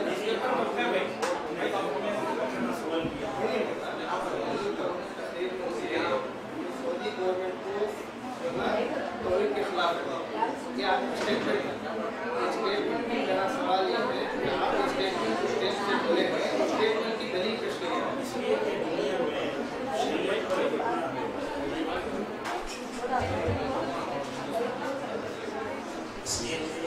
دنیا میں شریعت پر جتنا عمل سعودی عرب میں ہوتا ہے کہیں اور نہیں ہوتا ہے۔ ایک دوسرا یہ ہے کہ وہاں جو بھی وہاں کے حکام اور بادشاہ ہے وہ اپنی عقل کے بل بوتے پر یا منمانی میں کوئی فیصلہ نہیں کرتے، بلکہ علماء کی نگرانی میں سوئی کرتے ہیں۔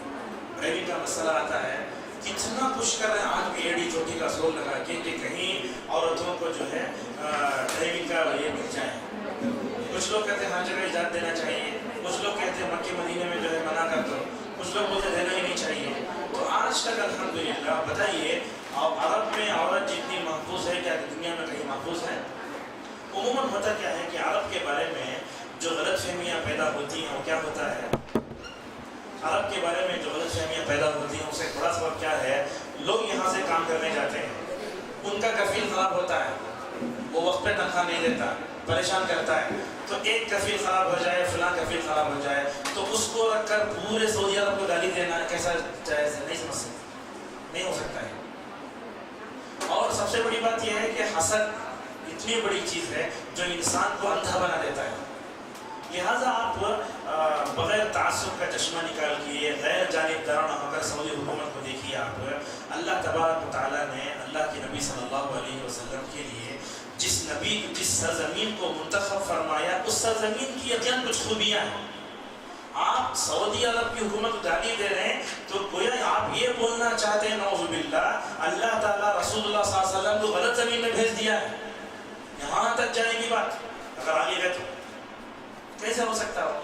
اور کفیلوں کی ان کو بات کو رکھ کر یہ نہیں کرنا چاہیے۔ آپ دیکھیے مکے میں جہاں صحابہ کرام تھے وہیں ابو جہل بھی تھا، ابی ابن عتبہ سب تھے، اور مدینے میں کعب بن اشرف بھی تھا۔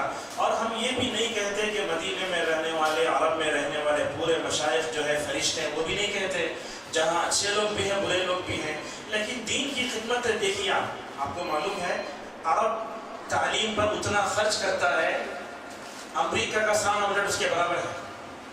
تعلیم پر عرب خرچ اتنا کرتا ہے جتنا امریکہ کا سالانہ بجٹ ہے، اتنا ہے۔ تو آپ جو ہے سعودی عرب کی جو دعوتی سرگرمیاں ہیں اس کو پڑھ کر دیکھیے آپ، اللہ تبارک و تعالیٰ نے کیسے برکت دی ہے وہاں علماء حکام میں جو یہ ہے ان کو دیکھیے. اور ہمارے پاس ایک معیار ہے جس کی خوبیاں اس کی خامیوں پر بڑھ جائیں تو اس کی خوبیوں کا تذکرہ ہونا چاہیے. لوگ کیا کرتے ہیں، ملک فہد کی داڑھی کو دیکھتے ہیں، ملک عبداللہ کی داڑھی کو دیکھتے ہیں، ملک سلمان کی داڑھی کو دیکھتے ہیں. آپ کیوں دیکھتے ہیں؟ وہ اگر وہ داڑھی کٹے تو اللہ تعالیٰ آپ سے پوچھے گا کیا ملک سلمان کیوں داڑھی نہیں رکھے؟ وہ تو ان کی خوبیوں کو دیکھیے. اور ملک سلمان آنے کے بعد سے تو عرب میں جو یہ ہوا اور غیر مسلموں کے دلوں میں جو رعب و دبدبہ پیدا ہوا اس کو دیکھیے آپ. اوباما گیا تھا عصر کی نماز کے وقت، اس کو اس کی بیوی کو تنہا چھوڑ کر پورے چلے گئے. یہ بتایا کہ ہمارے پاس تو ہم نہیں بلکہ ہمارا آقا اللہ تبارک و تعالیٰ ہمارے پاس عام ہے. کتنی بہترین چیز ہے، حافظ قرآن ہے. اور عرب میں یہ چیز ہے کہ جو بھی یہ ہوتا ہے، جو بھی بادشاہ ہوتا ہے اس کے ہاتھ چومے جاتے ہیں، ہاتھ چومتے ہیں. لیکن لوگ ان کے ہاتھ کو چومنے گئے تو کہا یہ سلفیوں کا غلط طریقہ، ہٹاؤ اسے، سلف کا طریقہ نہیں، ہٹا دو اسے. ایسی بہت چیزیں. تو بہرحال آپ جو ہے سعودی حکومت کی دعوتی جو سرگرمیاں ہیں ان کو پڑھ کر دیکھیے، وہ آپ کو سمجھ میں آئے گا. اور آپ سعودی حکومت سے لوگ دشمنی کیوں کرتے ہیں اس کے اوپر انشاءاللہ ہم گھنٹے بول سکتے ہیں، دشمنی کے اسباب کیا ہے. اور عموماً ایک بات ہم یہ بھی کہنا چاہیں گے، ذرا بہت تسمیہ آپ اس کو، دو چیزیں، ایک ہوتا ہے دنیاوی تعلقات اور ایک ہوتا ہے دینی تعلقات. سعودی حکومت آج بھی امریکہ سے تعلقات رکھے ہوئے ہے، کس اعتبار سے؟ دنیاوی اعتبار سے. بھلا بتائیے کیا سعودی عرب کا کوئی شیخ امریکہ کے کسی آدمی سے عقیدہ لیتا ہے؟ اللہ کے نبی صلی اللہ علیہ وسلم کا انتقال ہوا، آپ کی زرہ ایک یہودی کے پاس رکھی ہوئی تھی، حالانکہ یہودی بدتر دشمن، لَتَجِدَنَّ أَشَدَّ النَّاسِ عَدَاوَةً لِلَّذِينَ آمَنُوا الْيَهُودَ وَالَّذِينَ أَشْرَكُوا. تو دنیاوی اعتبار سے سعودی عرب تعلقات رکھے ہوئے ساری دنیا سے ہیں. اور آپ کو معلوم ہونا چاہیے ملک سلمان آنے کے بعد تبدیلیاں جو ہوئی ہیں، اوباما کے ساتھ جو عورت تھی نا، وہ جب ملک سلمان کے جو وزراء تھے بڑے بڑے ان سے ہاتھ ملنے دے، کوئی ہاتھ نہیں ملا. بتا سکتے ہیں آپ کے؟ نہیں بتا سکتے. اللہ کے نبی نے فرمایا کہ جو کسی اجنبی عورت سے ملے گا اللہ تبارک و تعالیٰ لوہی گرم صلاح کر اس کو ڈالے گا. اور اللہ کے نبی صلی اللہ علیہ وسلم کا ہاتھ پوری زندگی میں کسی عورت سے نہیں ملا. تو یہ خوبیاں، تو خوبیوں کو دیکھیے آپ، خوبیاں کتنی ہیں. میرا سوال جو ہے وہ اسٹریٹ فارورڈ. آپ کفیل کا ایگزامپل لے رہے ہیں، داڑھی کا ایگزامپل ہے. یہ ظاہر طور پر اللہ تعالیٰ کیا بولتا ہے، خاص اور باطن کو پہچانے کے لیے آپ کو اللہ تعالیٰ عالم دیا ہے، ذہانت دیا ہے، فلاں چیز دیا ہے. انسان